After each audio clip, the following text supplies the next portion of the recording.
How's it going? I mean, after 2 weeks of long competition, we're here with the grand finals of the Due Process League Winter Series Open. I'm here, Mr. Donut, with my lovely co-caster, Ghost. How you doing? Hello. Yeah, and we have two very exciting matches today. Sorry, two very exciting teams today, Hmm. and Global Breakout and Yakuza. Global Breakout coming in as kind of the favorites, strong power since they won the fall major, and Yakuza as this kind of more underdog team, but also as this respected European powerhouse. And this is going to be a very exciting match as the new map tile set has come out. Bank, a lot of new updates and a lot of new changes have been come into due process. That really has made the game feel a lot more fresh. A lot of game time has gone, and as I know, some of these players have been playing non-stop. And so we're here to just see them duke it out and see who is the better of the two and who gets that grand prize of $300. Absolutely. Yokozuna, very powerful team, to be honest. I was actually really excited to watch yesterday's match versus TBD against them as, I was really confident to see. As that match played out, I think it was really important to see just kind of how both teams were kind of playing. We saw, TBD, a very strong energy-based team. Once they get once they start smelling blood in the water, man, they're like sharks. They will go after them and destroy their opponents. But Yokozuna, they held firm. They took on that aggression and they met it in kind. And I'm really excited to see these two teams play because Yokozuna, known for, they're very solid and, just ferocious punishes on any team that makes even the slightest mistake. But Global Breakout, I mean, when you say that name, and they used to be Neo, but they just, I mean, they are the team to beat. They are at the top of the mountain. So this is kind of, I don't want to say, well, it is the grand finals for a reason. Yeah, and I mean, I think we see a lot of thoughts that Global Hmm. Breakout kind of got here a bit maybe unprepared. Rise and forfeit, unfortunately, in the Hmm. semifinals. And, Yakuza seemed a bit more tested. They seemed really good against, TBD, the base Hmm. department. And so, there is that thought of that the practice for Yakuza is there, at least in game. Right. Uh, so they could have more reps when it comes to as a team in a competitive sense on the Hmm. bank net tile set. And talking about bank, go what are your impressions of this new tile set? Oh, where to start? Where to start? I think we talked about it yesterday. How there's the playing it at least mandatory once. So I think I think you can expect bank. We're going to see at least one mandatory bank match. I'm liking the new tile set. I'm still kind of learning. I mean, I know it came out just earlier this week or even maybe last week. Time is flying, when you're having fun playing due process. But I like it. There's a new dynamic to it. There's a lot of you're still kind of playing like on a C store, but it's got the openness and kind of breathing room like you'd see on like a factory or a kill dome, but with a lot more. There's a lot more corners to hide. There's the new vent system, which technically wasn't new, but you know what I mean. So I'm really excited to see how these two teams are going to play it out. I know we saw Yokozuna yesterday using some very great corners to really catch out TBD, but the biggest thing that I really want to see from these guys is the action. Well, obviously the action, but people are going to be dropping down left and right. But what do you think, Donut, are going to be for at least the teams? What do you think is the biggest thing for excuse me, Yaokazuna to keep tabs on for Global Breakout? And what's one thing that Global Breakout needs to be aware of when going against Yaokazuna? Yeah, I mean, if we're talking about win conditions for Hmm. Yakuza, they really need to have all the players firing all cylinders. Yep. Yep. Like yesterday, Ghetto played extraordinarily. Flogo had some Ghetto clutch carried. moments. He popped Ghetto off. played amazingly, Yeah. and so I think if they're able to keep that momentum in terms of Hmm. individual play up, as Mm. well to match Global Breakout, as Global Breakout is one of the best individual teams out there, Yep. but also have the matchup as like really just trying to outbrain the most active team out there. Global Breakout Outbrain. scrims Yep. constantly. So Global Breakout is always knowing what's going on. And for Global Breakout to try and beat Yakuza, they need to have, a lot of new tools in the bag. Hmm. There's a lot of, scrim footage, there's a lot of like ideas of this is what Global Breakout might do, this is Right. what Akaza might do in crew. Right. And so if Yakuza are able to kind of, you know, like use that to their advantage, Hmm. then they could definitely have a big chance of winning. And so, GB really needs to just, of course, have the players firing really well, but also just kind of bring something that we really Hmm. haven't seen before, Hmm. especially on this new tile set. I think that Bank is one of those tile sets they need to play very fast on Okay. because the double objective and a Right. lot of players might not be used to that. And so if Global Breakout can kind of just, go from the very standard, player on the sniper, Mhm. really just use the sniper to the advantage into just a big rushing ball of death, we might see a Yeah. lot of success come out from them. Yeah, I was gonna say bank is quite the enigma almost because you have a lot of areas that even though like you said there's a 2 point objective, so you need to roll in quickly to get the button, but there's also trying to get through like accounting and tellers and even manager sometimes. You've got all these like crazy angles. Let's just take manager for example, right? You come in through the red door here. You've got not one, not two. You even have potentially three if you're careful, because I've actually seen shout outs to Foom on this one. There's a couple areas you can actually parkour into accounting and actually get on top of Hmm. some of these infrastructure. So you got to be extremely careful. I mean, just Hmm. basic pushes can be deadly at times. Yeah, and I mean, we're looking at this bank map, Rising Queen, and we kind of Yep. see the plan come out here. The attackers really want to use the fact that that entrance is a very strong, just immediate push. You gain Hmm. access to the vault very easily. You have a lot of options in terms of, do you want to go tellers? Do you want to be able to play around security and then, push through the hallway? And so if I'm, Yakuza in this situation, I'm Hmm. really confident in this. We know there's the vault almost secure, and so Hmm. all they're really looking for is to use the utility to kind of overwhelm tellers, overwhelm accounting, and get that button pressed. On the other side, though, Global Breakout, they're kind of thinking that there might be a lot of green play, and there is thoughts of a green push. We do see some of the drawings coming to loans, and Hmm. so Global Breakout is kind of playing very standard, a barb and all the choke points, but we really don't see a barb, a lot of action that may be playing tellers. So we might see kind of a bit more, after the first initial shot from Akazo, play a bit Hmm. more passively. No, I like the idea of bringing. I mean, it's a double-edged sword. Bringing the mop on the first, the first round on the first map for the finals. That is a bold statement from Global Breakout Yeah. saying, "All right, you want to come and play? Welcome to the big league, son." This is, I mean, the mop position is gonna be great because that long angle, like you're talking about, we already see the new opportunity coming in through. Okay, no, that actually they just kind of bait loans, but we might see a bit of a 4 or even 5 man push here into entrance. That's going to be kind of hell to pay when it comes in for using the mop. First shot, no, great smoke and flash to completely stop Ikazo from trying to get in. Floggo's going to be the man on point, but gets completely wasted by the mop. Photon's already in. They've got the button pressed. So now it's just a matter of Hole's getting open. themselves in. Great Molotov to slow them down. Domsy and Argo, though, playing extremely back. We've got 4 people here in the lobby just trying to figure out how they can get themselves in. Argo's still playing this great angle from Tellers, just making sure that they can't push in. Sachi, though, in a great corner, just keeping tabs on these 3 attackers here at the main entrance. Photon just trying to figure out how he can get in. These attackers, they've kind of slowed down, and a classic saying, if you slow your attack, you're gonna get rolled. These defenders are set up, and well, you've got 4 in the lobby. What are you gonna do, Ghetto? You gotta get in there. Something needs to happen here on the attacker's side. There's still 2 flashes, and Argo finally falls over from the attack here from Ghetto. And it looks like they're finally starting to clear out Domsy and Argo from accounting. Button's gonna need to get pressed again, but Sachi's still in that security. Slow down a little bit here. Kazu's gonna have another opportunity to clear someone out. Photon's not ready.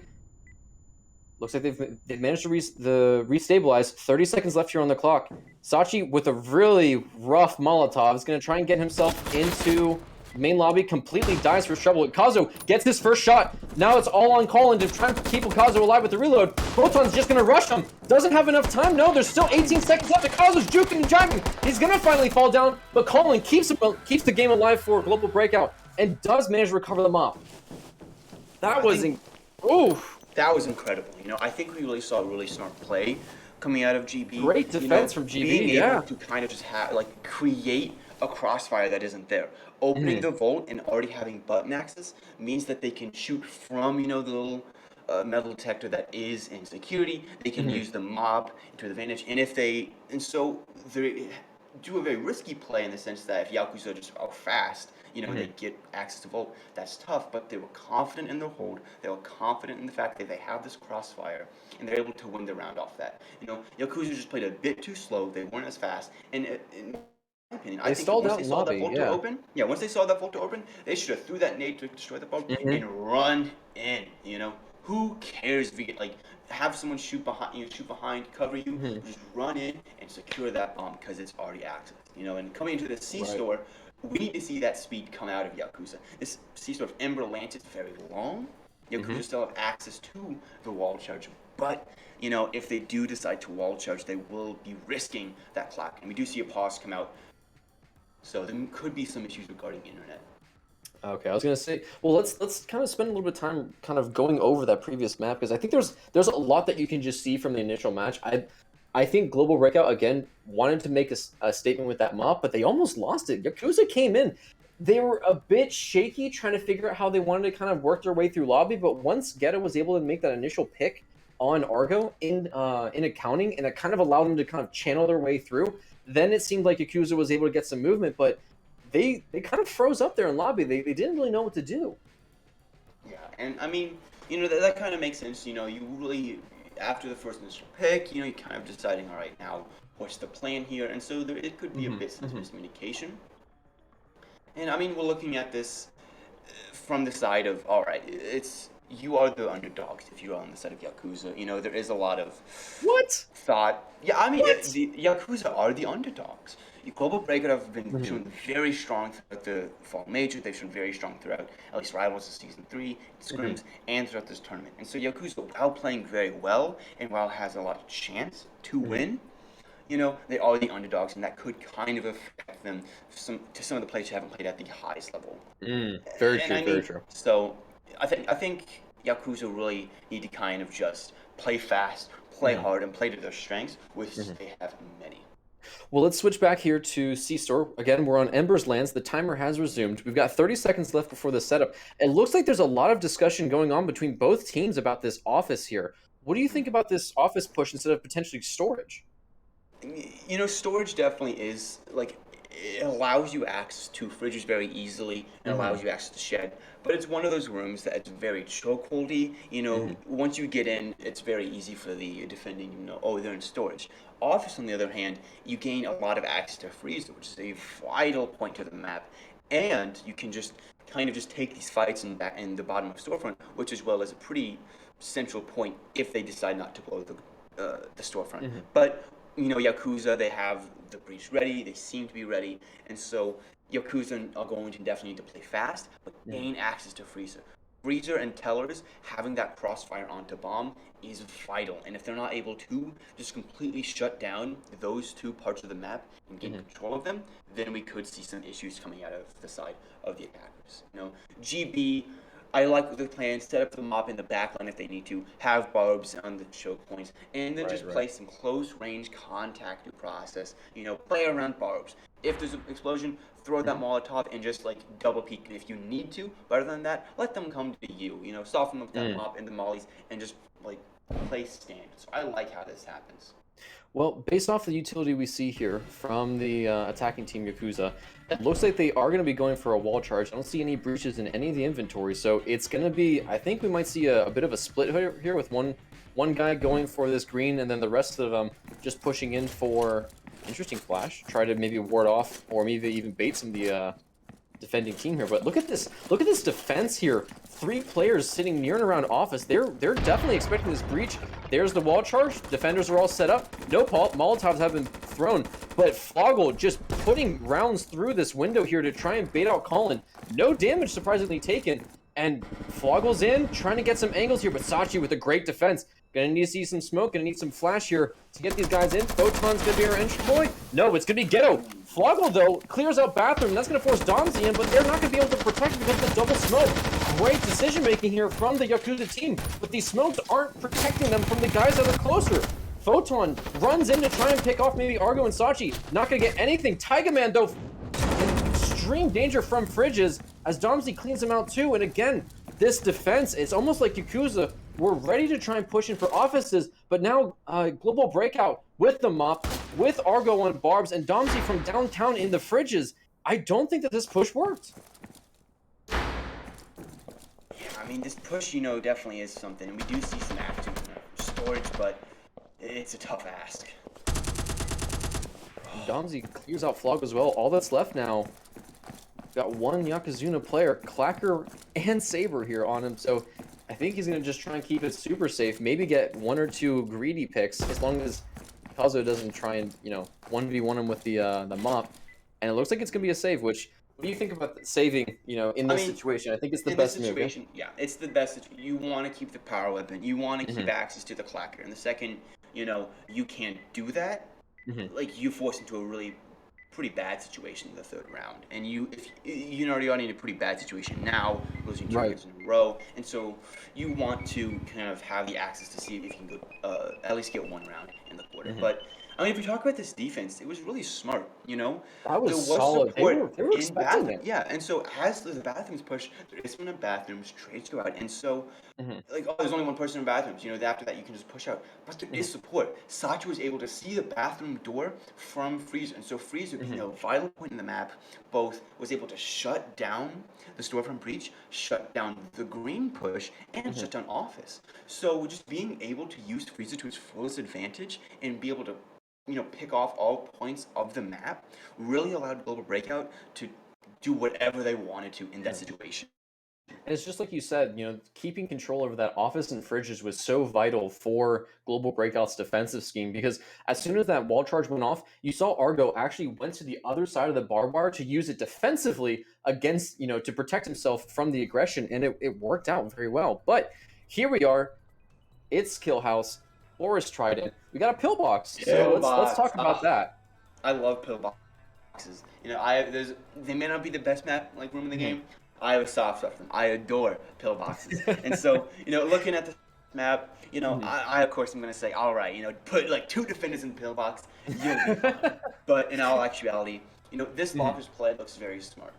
The bomb is facing the northern side of the map, and so Mhm. being able to just when you breach in, already have the bomb facing you is very important. And so I really do kind of like the strategy coming out of Yakuza, Mhm. wanting to kind of just use the ability to play really fast to their advantage.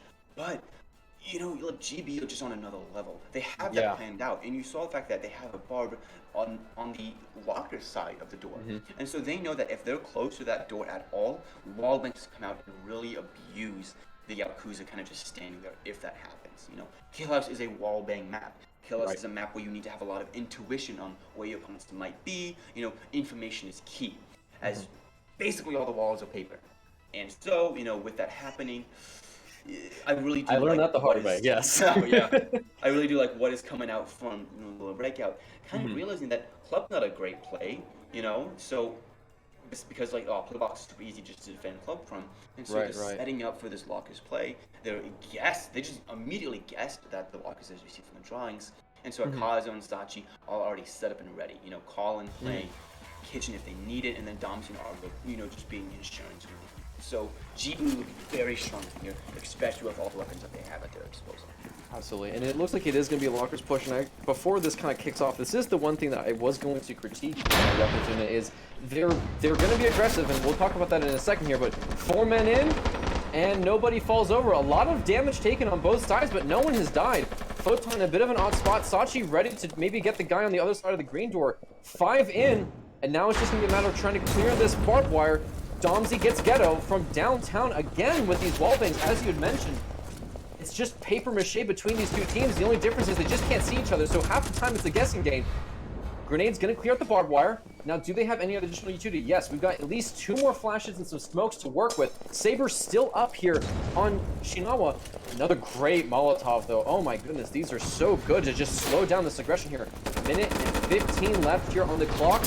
It's just wall bangs. They can't even see each other. Another flash is going to go out too at the exact same time. Bit of a waste, and 2 fall over on the attacking side. Colin getting himself super much trouble, and it's just a slaughter here in the northern side of offices, and they just fall over. It's going to be a 3-0 on Global Breakout side before we even get to the first half of this section. I mean, one thing I didn't say, is that Yakuza will put all their eggs in one basket. Mm-hmm. One of the big things that really just kind of shut down the push is that like Global Breakout wasn't in threat of a flank. They weren't in threat of anything. They knew that they were boxed into a little small room, and since Yep. all the walls can be shot through, they can just shoot through the walls and do damage. And we saw that damage pile onto Photon, onto Ghetto, and just resulted in kills. And the Molotov slowing them down just kept them in that room. And so if Yakuza really wanted to win that round, they should have sent 1 to 2 Kitchen to gain, see if they can, push for pillbox and start forcing people out of that bomb room, forcing people out of those really tight angles on the defense. And they just didn't do that. And that really caused the downfall. And going into this Bank Rising Queen, now Yep. Yakuza on the defense, we really do want to see a lot of the Yakuza kind of just adapting to what, to what Hmm. Global Breakout could do, Hmm. and really just having the intuition on what could happen. Akazu's a great sniper. Argo is a really aggressive player, but also really smart, like really Hmm. well, centered in a sense that you always know he's going to get a kill. And so there's these stacking up of really good players. Yakuza need to bring something new, and they need to be really smart and really efficient on the defense. I was gonna say that was the one critique that I did have against them watching their match versus TBD. They are amazing and phenomenal players. They're here for a reason, but their play, they're phenomenal because their play is consistent, but it's not creative in the sense that they need to do something that's going to be weird against Global Breakout, who is prepared for normal consistency. They know what is the best angles because they Hmm. practice those kind of things. Yokozuna needs to come in here and be weird against them. Yeah, and I mean, we're looking at Rising Queen. Mhm. We see that there is this manager breach, and I mean, I do like this manager breach. I think Yakuza kind of have it like ready. They have the Mhm. two barbs in accounting, protecting accounting, and so they have a very basic barb setup. But if we do look at the attack plan here from the side of Global Breakout, I mean, it's smart. You want to just gain access to bomb or Mhm. button as fast as you can, because as soon as button is pressed, it immediately goes from a two objective focused map. We're like, we have to go to one objective, then to the Mhm. other, and focus on both. And it just let's go to bomb, Right. And so being able to get to button fast really allows you to have a lot more flexible in terms of time, a lot Mhm. flexible in terms of what you can do as a attacker, and kind of stretched out, and cover more than that. And so in terms of utility, though, I kind of do favor the side of the defense. Having access to mop, the two Mhm. Grubers, the KR, and just two Molotovs to kind of stop the initial pushes. I'm really a fan of the setup from Yakuza. Excellent. Well, it is going to be important. It looks like it's going to be actually a bit of a 3-2 split. We already have 3 of the Global Breakout team members in here in loans. Photon just said, no, forget it, I'm gone. And actually, I think the GB boys are going to be like, wait, where's the defenders at? There's no one here in hall or bathrooms, which is kind of one of the most notorious places, at least in casuals that I play, where you're going to see at least 2 or 3 guys sitting. Now, they know, look at this defense reaction. You can see Tigerman's going to have his molly out. There we go. Argo's going to just back off and he can't get in. Great grenade to go ahead and clear that out. Floggle, bit aggressive, but look at that floating barb was so good. They're going to have a horrible time to try and get in here. A little bit of wall banging to come out. They're not Another ready for the throw. breach behind him. There's They're the not ready for breach. the Here comes the breach. split. It's going to come down to this. Tigerman's going to have to go crazy here to get this, but Sachi's staying alive and dancing. Doesn't see him. Sachi's going to start working his way now. It's going to come down to this muff. They need to get this muff out of here if they want to try and keep it alive, but a great flash. You can see he just starts running into the wall. And this defensive side, all that's left is Floggle inside accounting. 4 down, 1 to go, says Global Breakout. And now all that's left is Photon, a Gruber. He's got the barbed wire to work with, but he's got to see them. He does get Colin. He's going to back off. He's going to give up the barbed wire for free. And now these last 2 attackers here, Ikuzo and Sachi, they are ready to start just reset. Oh god, he's going to have the mop, and this is going to be extremely important now. Does Photon realize that they're going to go shopping? 27 seconds left. They only need 10 to defuse the bomb, so they've got about 13 to work with, and they are going to take their time, and it doesn't matter. Ikuzo with a great mop shot, going to clear it out. And now we're going to have Global Breakout 4-0 against Yokozuna. Yeah, Billboard, who is a player for Global Breakout, gets a lot of praise for me. A really amazing sniper. He is the sniper of Global Breakout, but Akazi is just as good. And you put a sniper like the mop in his hands, he can get the kill. And I mean, if we talk about this play, Akazi played well, but also just the team played well. They had a good strategy. They It kind was of a just great pincer. they just fished all the defenders onto one side of accounting, and then Mm. did a late breach. And because there was no one on the like on the left side of accounting, they could run in and then just cause chaos, get kills, use their flashes to their advantage, and really just solidify the fact that Global Breakout is just being able to just gain rounds and gain momentum and bring new things that Yaokuza aren't ready for, and they're being punished for it. They're down 4-0, and so if we see more global breakout strategies like that and more rounds end up like that, a lot of damage could be done. And I don't want What to do you see this think coming to this Yokozuna sort. needs to do to shift this momentum? Overall, it could be a big ask. I think they really just need to solidify their play. I think they need to, not like it's shown that playing all together doesn't work. And so, as we see from their attack and from their defense, and looking at this Ember Lance being defensive, I think it may be a bit dumb, but kind of copy what Global Breakout could be doing. Instead, I would say put one in Tellers, put one in Office, two in Freezer, and then have one back Fridges. And so, being able to really just kind of pinch out the entirety of the map and just use Freezer to its fullest advantage of having access to the entire map is what Yakuza need to do here. And I think Global Breakout know that. They know that Freezer is a very scary and I would say vital room to this map. And they already have it drawn out. They know the Yep, they're fact talking that, about it. Yep. yeah, if they're going to breach Storefront, get into Office immediately so you can start putting immediate pressure on the Freezer players and force them out a little bit. And so I really do like the simplified, but grounded in reality and grounded in reason strategy that is coming out from the side of GB. And I mean, with them having access to both snipers, I'm not worried about, any. I wouldn't be worried about any long range duels that Yeah. Global Breakout would have to face here. And that's what kind of scares me, kind of moving into this. We're going to have the Mop and Saber on the attacking side here for Global Breakout.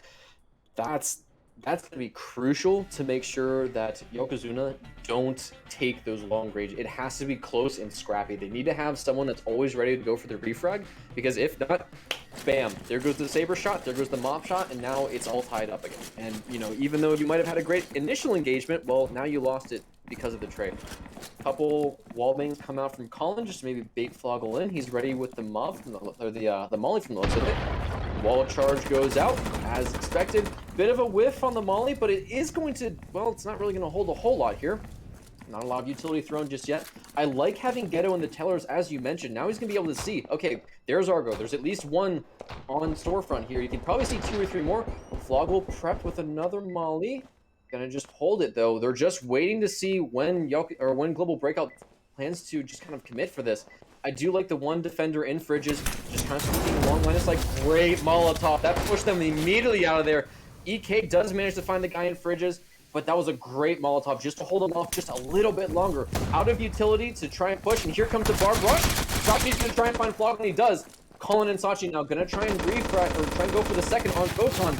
Ghetto needs to come over there, and they need to get Tiger Man. He's just kind of holding back right now. He needs to get in to try and support Photon, or he's going to get completely rushed down. EK is about to find like a deer in the headlights, just hunting for Photon, and murders him in the Fridges. 2 players left here on the Yokozuna team, and again, they're just playing independently. This Global Breakout team is playing like a pack of wolves. They find one, they eat one alive, and all that's left is Ghetto's behind the teller, screaming bloody murder now. Do we have a shotgun? They don't really need one. They just need to wait until Ghetto goes aggressive, and that's it. Yeah, that was, just a round of individual mistakes. Why was Fogel with the Ignore in the Office? Why did you see, like, a Haku take these long-range fights when you know that they have both snipers? Why was Tiger, like, I kind of see what Tiger is playing a bit passive, but then, like, oh, Photon is now alone, Photon was left alone, in though. Freezer with a grouper. And so just the individual gun choice, like the more mid-range gun into Office, which really shouldn't be there, maybe switch to Photon, it kind of just led to the downfall. But also just these individual choices coming out that just GB capitalized on. One of the best teams to just capitalize on, like, messing, like, any team messing up. And we see it. They're down 5. And so Yakuza are going to need a miracle if they want to come back. And looking at this kill house that's going to be coming up next, I think that there is going to need a miracle to happen, as I think GB are prepared for maps like this. Right. Well, I kind of want someone to clip that little moment where you just see EK just kind of creeping up. He knows where Photon is, and then just someone just add in the screaming goat sound effect as Photon knows EK is kind of creeping up on him, and then just the poof, and then he just falls over. That I feel bad for Photon because, man, I've been in that situation. You know that there's at least two other teammates alive, but they're on the other side of the map, and there's a Saber just kind of creeping up on you. That's rough. I mean, that's just a rough spot to be. But again, you need to be able to have those uh, you need to be able to have those refrags, and you need to have someone playing with you. I mean, Yokozuna just seems like they're playing independently of each other. They're five great players, but it's not one team. And I think let's take a look at the barbs here and just the overall placement. I'm really curious to see how these players are going to spawn in because again, I think the running issue is we have Global Breakout who is just an absolute powerhouse as a team. You've got five great players, but you've got five team players. Yokozuna is five great players, but they're five great players. Yeah, and I mean, a lot of things, really see, I would so say from the side of Yakuza on this, on the defense, that they could expect a play that might, what they did, but I think they're realizing the fact that Low Breakout is not going to do that. They're not going to put themselves in a position that really forces them into one single room. And so we already see the fact that there could be a 2-3 split. 3 going reception, putting pressure on Kitchen and the club, which will allow for the people in pillbox and club to be more focused, and so the lockers players can just pinch Kitchen, kill the Kitchen player, and then have access to pillbox and the bomb room. And so Yakuza on this situation, you really need to use what we see as the auto shotty to its advantage. Just swing on them and get the kills. Use the fact that you have good players and good guns to your advantage. And I mean, with this kill house, with this wall bangy type match, they're definitely going to need to, and I think they should too if they ever want to win. Well, look at this. It was going to be a 3-2 split, but now it's a 5-man into reception. I mean, it's classic casuals, actually. Usually this is the kind of stuff that I see when I'm playing. You got 5-man, you got the Saber. Now we just need the random guy with the auto shot to be sitting in the wrong spot. Great Molotov, though, in Kitchen, as these pillbox guys need to figure it out. And again, this is exactly what I'm talking about. Look at this. Ghetto backs off, but now we've got one defender left in pillbox to kind of hold his own in this angle against 5 Global Breakout players. That's just rough, but never mind. Ghetto going huge. He gets 2 for his trouble on the fattest wall bang of the day for him. Auto Shotty even tries to get a little bit extra. Great bait. We all kind of, at least I fell for it. Ghetto backed off, and that probably triggered the call in from the Global Breakout team. They're like, all right, there's only one pillbox, and they all fell for, or at least 2 of them, 3 of them fell for it. All that's left is EK now on the Saber, and he's going to try and back off, but you might as well go for the, clutch or kick here as there's the last round of this half, and he's just trying to find some picks, but that flank from Ghetto was clean. That was a fat Kitchen pick. And that was a great defense round from Yokozuna. That was a kill in the kitchen. That was a kill house in the kitchen. And I mean, I think it was they used the wall bangs.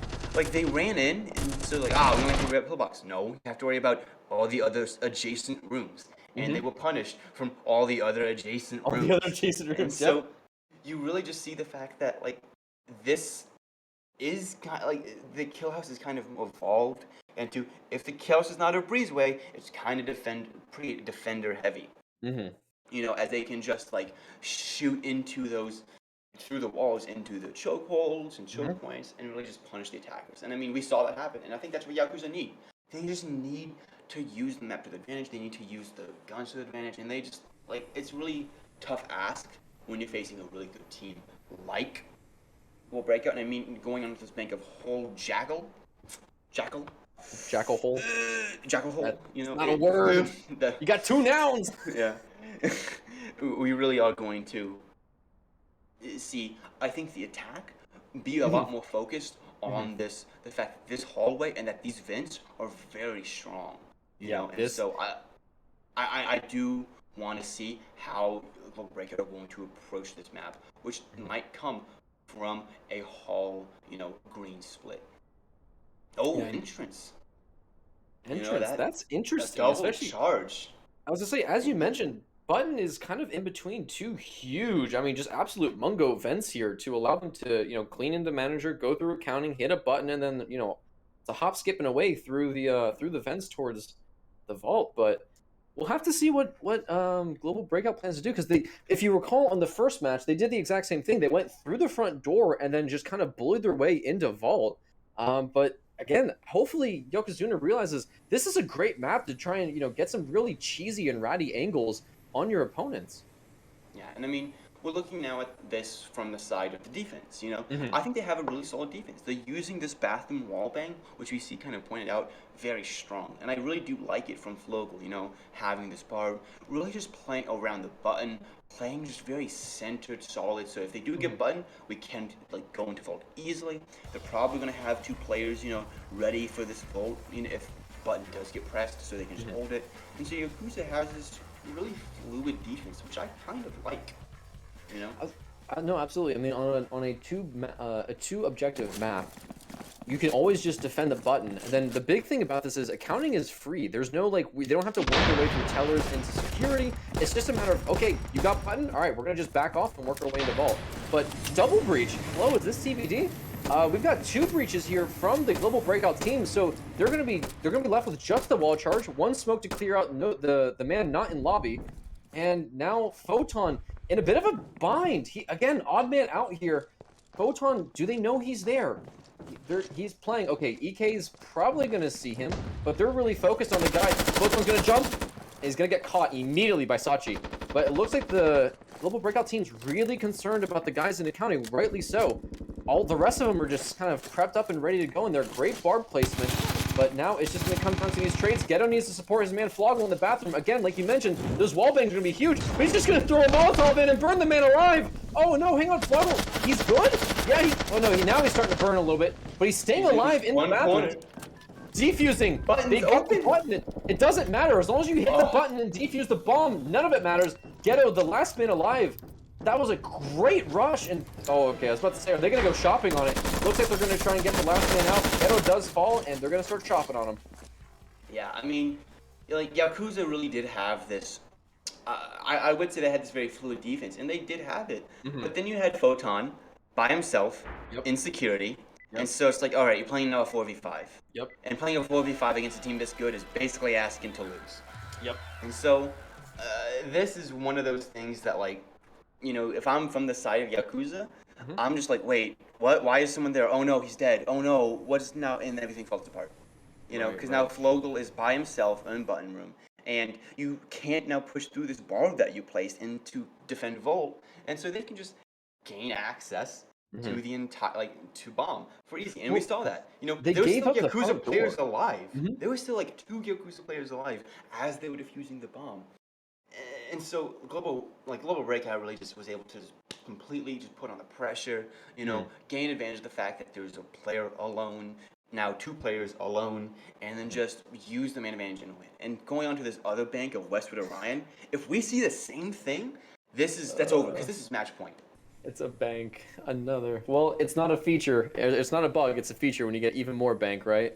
It's kind Yeah. of like what's the meme where it's like the guy just shoveling, or it's the milking. The cow, the farmer walking up to the Oh cow is like, yeah, all yeah, right, yeah, yeah. time for All another right. round of bank. It's like, Yeah, please. I think me and Pine casted 8, 9 banks yesterday. Oh, Oh, that don't was get me wrong. I love playing on the new we tile love bank. set, but can I have some other maps, please? No, Double you want to bank? play That just on seems a bit Dome? excessive. Nah, we love bank here. No, oh, we love it. We love it. I Yeah, love it. but Don't get me. looking All at right, this rest of Orion, like, all right, Westward this is a pretty Orion. long range map, and so Yes. the Saber and Mop are going to definitely be really beneficial here Look at this because it has button the in Hall, Saber. though.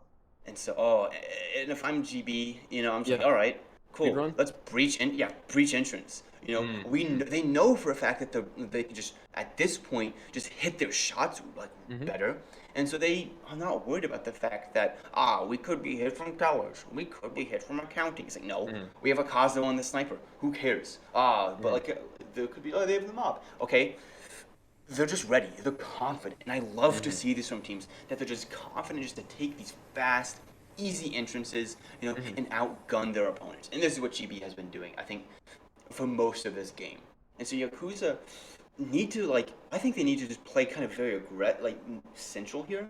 Hmm. Kind of like maybe have one accounting, but put pressure on this hall. Put pressure on this security. Use security to your advantage, and then just use Volt to your advantage for help, for all sake, and then just see what you can do.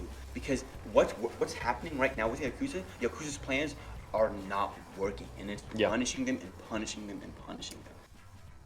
Interesting here. Floggle's going to actually go ahead and seal himself in. So Yaokuza is going to be playing down a man at least until they get the button open. So very interesting choice. But we've got Argo already snaking his way in through the vents.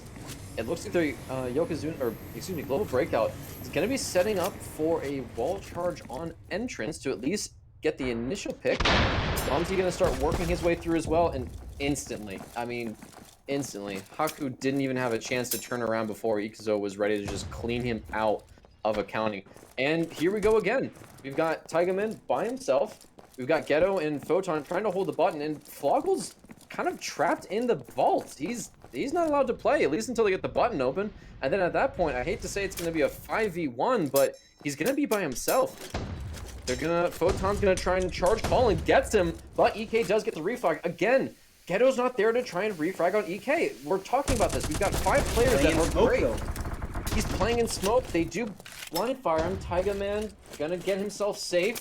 Sachi trying to work his way through here.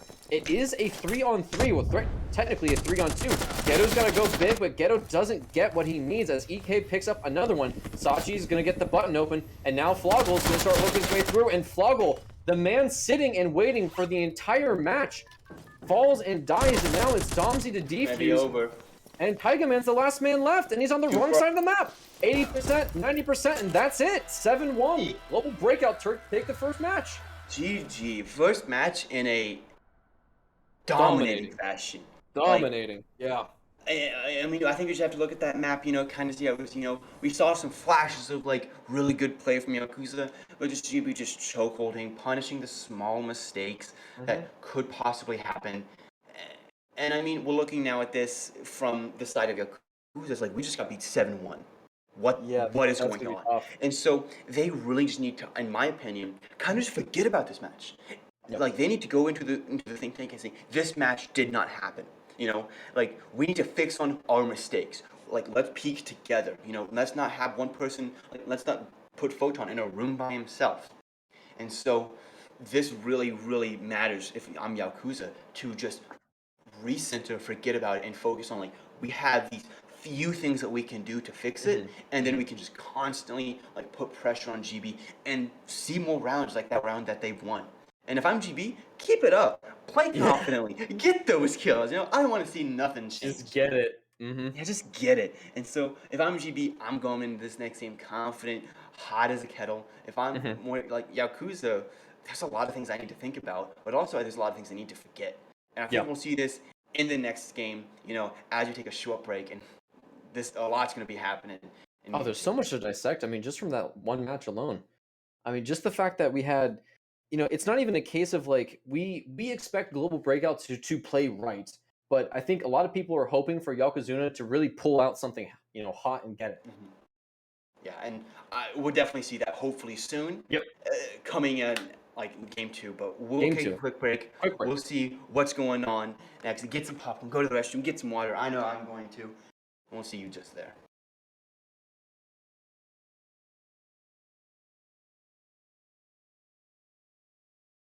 We are back after an interesting game 1 in the Due Process League Winter Series Open Grand Finals between Yakuza and Global Breakout. Ghost, what are your feelings after that 7-1 thrashing of Yakuza?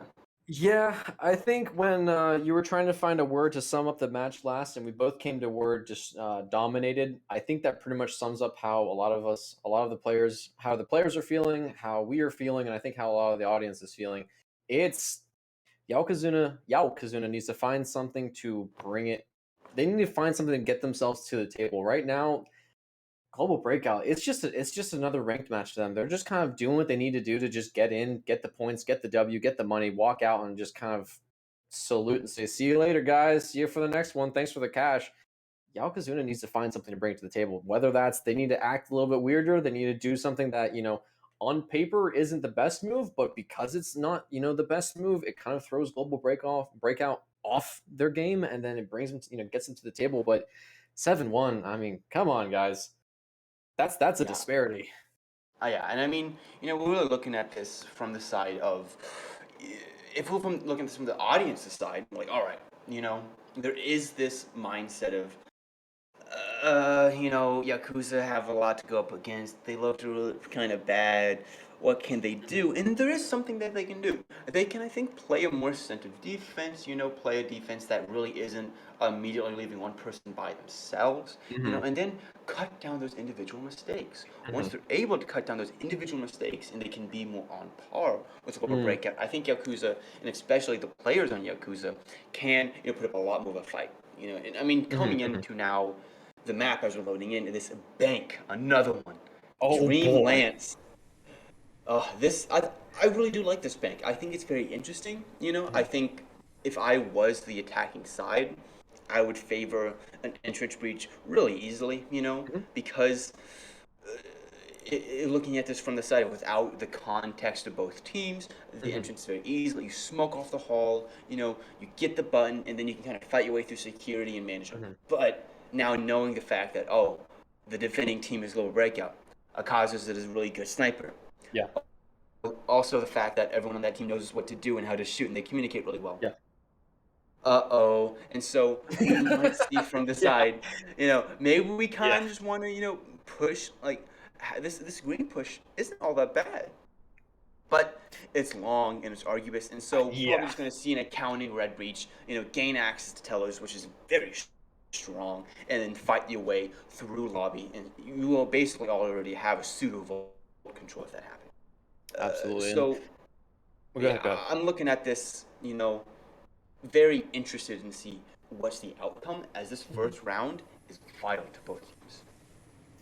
Yeah. This one's gonna be really important for Yakuza, not only just because it's going to be the first to kind of set the momentum, but especially after that last map, if they get crushed, if this is another 5-0 in the terms of players still alive, even if they lose the round, that's not the end of the world. But if they get crushed again, that's going to cost them at least these next 3 rounds until they can get on defense and try and do something themselves. Because I mean, it's tough. I mean, you want to talk about what really decides a team, like you said, it's not just the comms, it's not just the fundamentals, but it's also the mentality. Being able to lose an entire map and then just rally against that and say, all right, boys, look, it happened. Let's circle up. Let's just get it. Let's get that bread. Let's get this money. Let's get that W. That's tough. I mean, that is what really signifies a great team. But we are gonna have 4 players pushing into lobby here. Great smoke to go ahead and get things started. The button is open, so Floggle gonna start sneaking his way around. A grenade goes out. Argo is the only player so far to really take a whole lot of damage, but there is a Molotov to kind of keep things busy. Flog will just continue to get his way through. Sachi's going to see, all right, it's 4 in lobby, and suddenly the entire defending team is going to rotate. Great rush to go ahead and secure the western side of this map here. 2 players sitting in manager. Argo watching a great angle. Photon just trying to work his way in. He's actually going to try and push Sachi by chance, trying to figure out how they want to do this. All right, Sachi's in a good spot. Now they're going to try and dance around the security tellers here, but they've got 3-4 global breakout players here, kind of off in the northeastern side of the map. EK, oh boy, it's mopping time. But hang on, they're going to go ahead and close them out. So now there's 2. It's a 5v3 here, as the Yokozuna team are going to go ahead and start kind of trying to push their way north. They're going to get Domsey. Great flash by Tigerman. Clears out one, but the refrag is good. Ghetto now trying to get his way in, but it's a 2v1 in manager.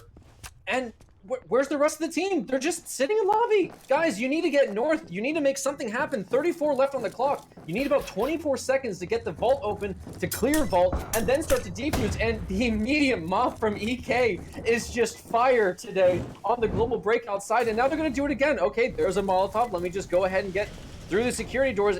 You didn't learn the first time. Here comes the second time. Floggo's going to try and fight EK and Sachi here. And Photon is just going to leave with the clacker. And that is it.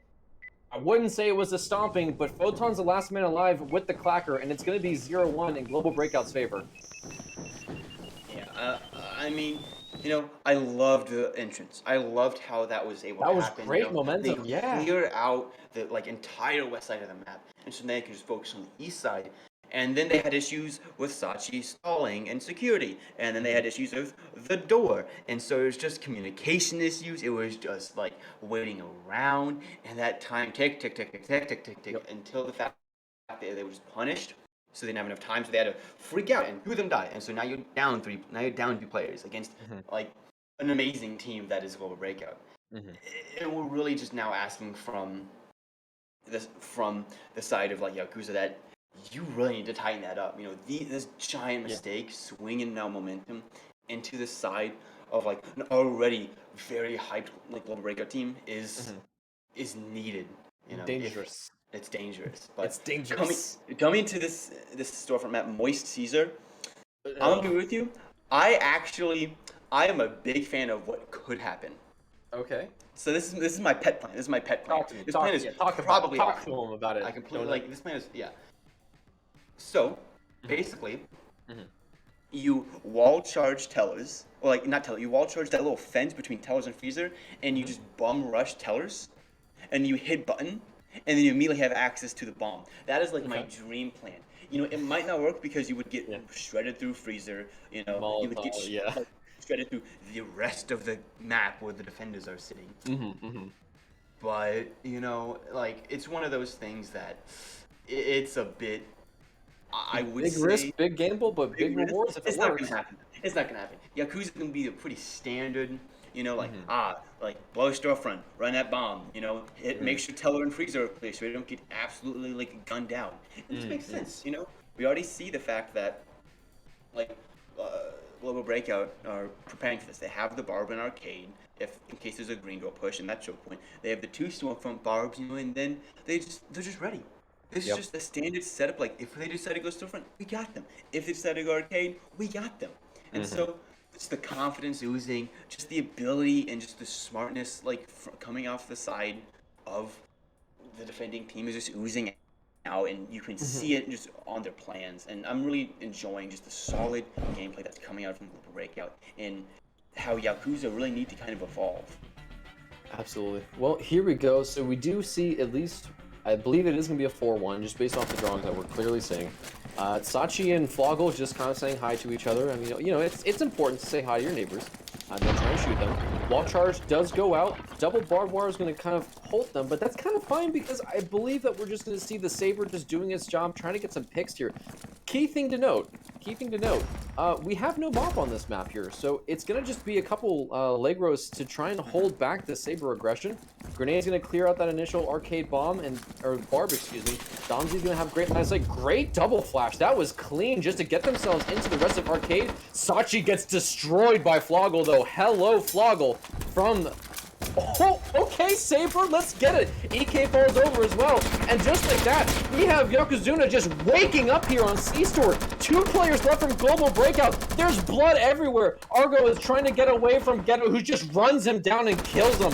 1 man left. It's Colin hiding and screaming in fridges, but he goes down in a bloody mess. Ghetto, Floggle, and our Saber man gonna be the last 3 alive here on the Yokozuna team, and that was clean. That was aggressive. They got in, and Global Breakout just didn't respect it. You saw what was it, 3 players on the eastern side didn't rotate at all, and it was just Sachi and Domzy against the world.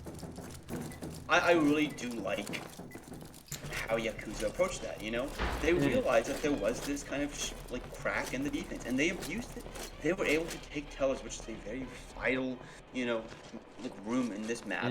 They will be able to just be fast. When after they took tellers and after they were just like blitzed through the defense, they were able just to like cascade kills into a win, and that's what you need. It was solid, confident play that really just relies on their strengths and is able to point out an albeit small weakness in the defense, but exploit it to their absolute content. And I really do like what Yakuza just did there. I'm not Yeah. worried if I'm GB, but I'm like, it's one of Okay, those they things live. that's Yeah, like, there's yeah, blood. like maybe we have to stop joking around a little bit and get a bit serious. But coming to this dome of pure liberty, Love it. Merc. I'm looking at this now from Salutes a the flag, eagles flying over. God, It is America. kill dome. So Classic. we're looking at this. I mean, the ruins into beach. I like that angle.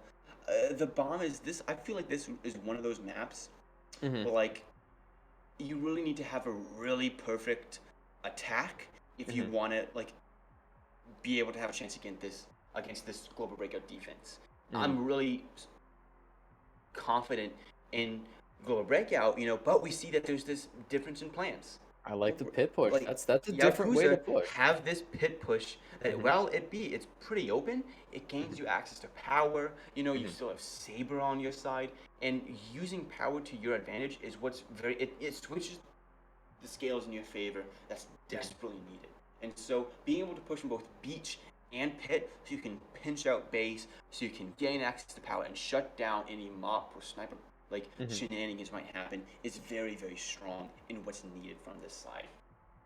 No, I really like that. And again, kind of coming up with creative and unique ways. I think the global breakout team, as you'd mentioned, and for the C store, they were ready for kind of a standard storefront push from Yokozuna, but they four-manned into green. And again, we're gonna be seeing a four-man as a pit. So it's just those little tweaks to their strategy, which I think they're starting to wake up. They're going, okay, we took an L on that first match, but now we've learned, we understand how global breakout works, and now they're starting to kind of formulate. You can see they're still breathing, they're still drawing out on the map, they're still making those drawings. So there is life still left in Yokozuna. They just need to push it now.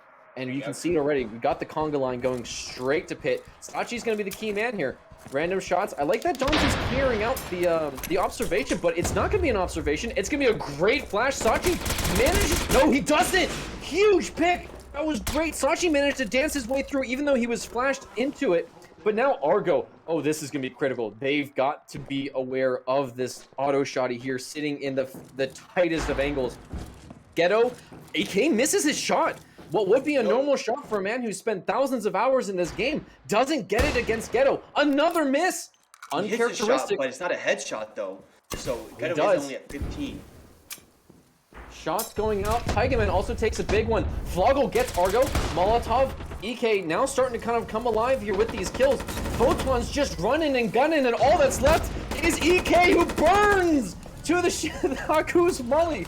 That was amazing. They're coming alive. There's blood in the water. I really really like this. It shows both the defense, how They're not done set yet. up, that they were not ready for a pit play.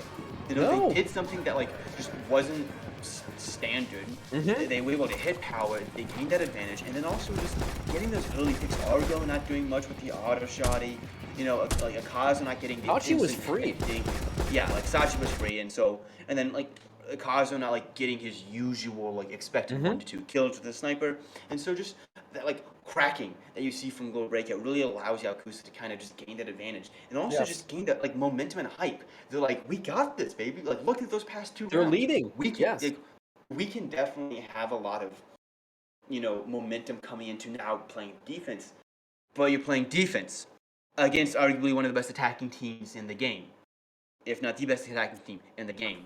Yes. Well, that's a bit tough, and Now, especially. here's real quick, and I do want to point this out. One thing that I've noticed, Global Breakout every time has breached entrance.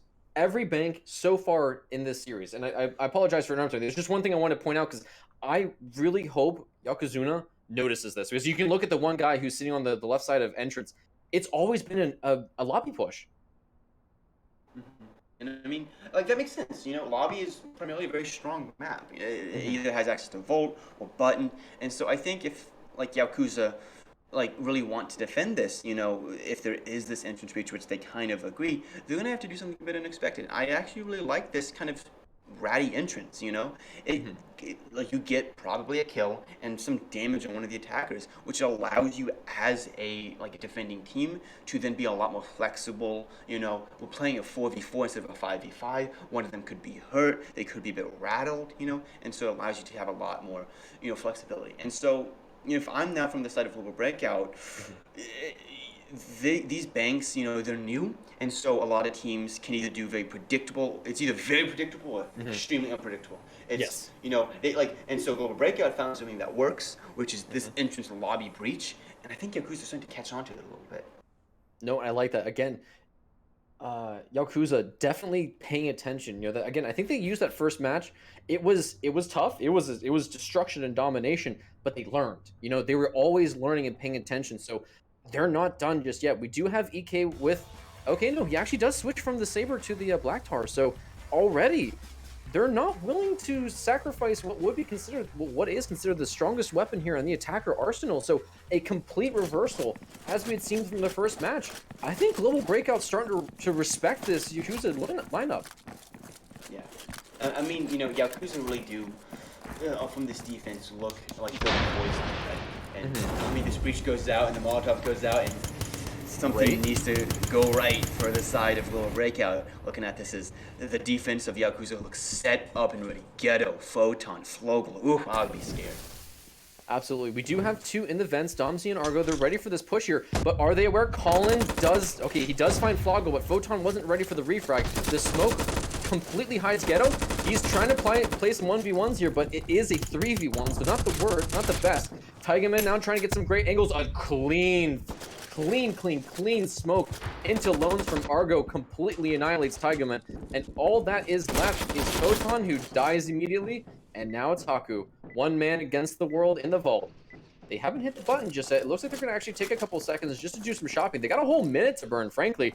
And what utility do we have? We've got one. They could throw the grenade in. That seems a bit excessive, but, if you really want to go in with a bang, they've got a smoke. And no, yeah, it looks like two smokes, but no, it looks like they're flashing. My apologies. Gun trades go out. It's going to just be a firing squad. And, oh, man, two flashes on and around him. And, well, they surround him like a swarm of angry bees. And I mean, I did praise the Yakuza defense, and I kind of will stand by that, but... No, it was good. It was a good defense, but I mean, the attack was just better. Just being able to kind of have this idea of what might be happening from the side of GB, and so then also just Ghetto, Flogel, and Photon not having this amazing crossfire that was possible, so they didn't realize their full potential, and then having Tiger Man kind of in Kihaku stuck a bit more alone really kind of did cause a downfall. I think that the Domsey Argo push from Vents was very smart. It opened up a lot of the map and really did put a lot of pressure on Tiger Man, which was a bit more isolated from the team. And so we do see a lot more in an even game, but I think this is really going to be an attack-focused game, that both teams need to be very strong on attack and very strong on how they approach attack and approach how the enemy might be defending, especially on this new map like Bank. Yes, absolutely. And moving on, though, we do have our C store, and again, Moist Caesar. Just, great visual there for you. We do have the desired, the very desired. And, looking at how Global Breakout's talking, I think they might be trying to go for the dream push here, Donut. They might be kind of listening in on our comms. I hope they do. I want to see this happen. I know it's not going to happen, though, because it's such a bad play. Oh, look, they're talking about it. They're talking about the opportunity for it. Yeah. But, I mean, standard play, I do like what the Arcade Breach allows you. I mean, we already see the storefront icon being placed, and so the storefront arcade split push does allow for a lot of accesses. Yes. For the attacking team. And I mean, if I Yakuza really do need to have this. I think they need to defend Tellers and definitely Arcade a bit more heavily. And I think we already see that being placed at Ghetto, drawing lines. Being very visual on the fact that Arcade will be pushed. So let's stop it. Let's cut it off at its shins and just go with what we can. Here, a key thing though, the biggest difference we're seeing so far from the Yakuza versus Global Breakout push, Yakuza pushed with their saber kind of more on the left-turn side of storefront, more of I think if I recall correctly, the breach was right about here. Global Breakout says they're shooting for here to try and utilize the saber for this long angle to try and kind of support, where the saber for Yakuza was actually more of an aggressive to try and kind of halt the aggression from the eastern side to even support the western side. So, again, it's those little changes that we're seeing here from the two different teams, which, what do you think before we really roll into this round, using the mop the saber, as a aggressive weapon instead of as more of a halting weapon? I mean, I like it. You put one of the best players you have on one of the best weapons in the game. You can just shut down Tellers, shut down Frieza from a very long angle, and then also peeking into Arcade, peeking into Fridges. So Akaza on this saber, I really like it. Very standard, good play from the side of Global Breakout. And Flogel on this auto shotty needs to do work, though.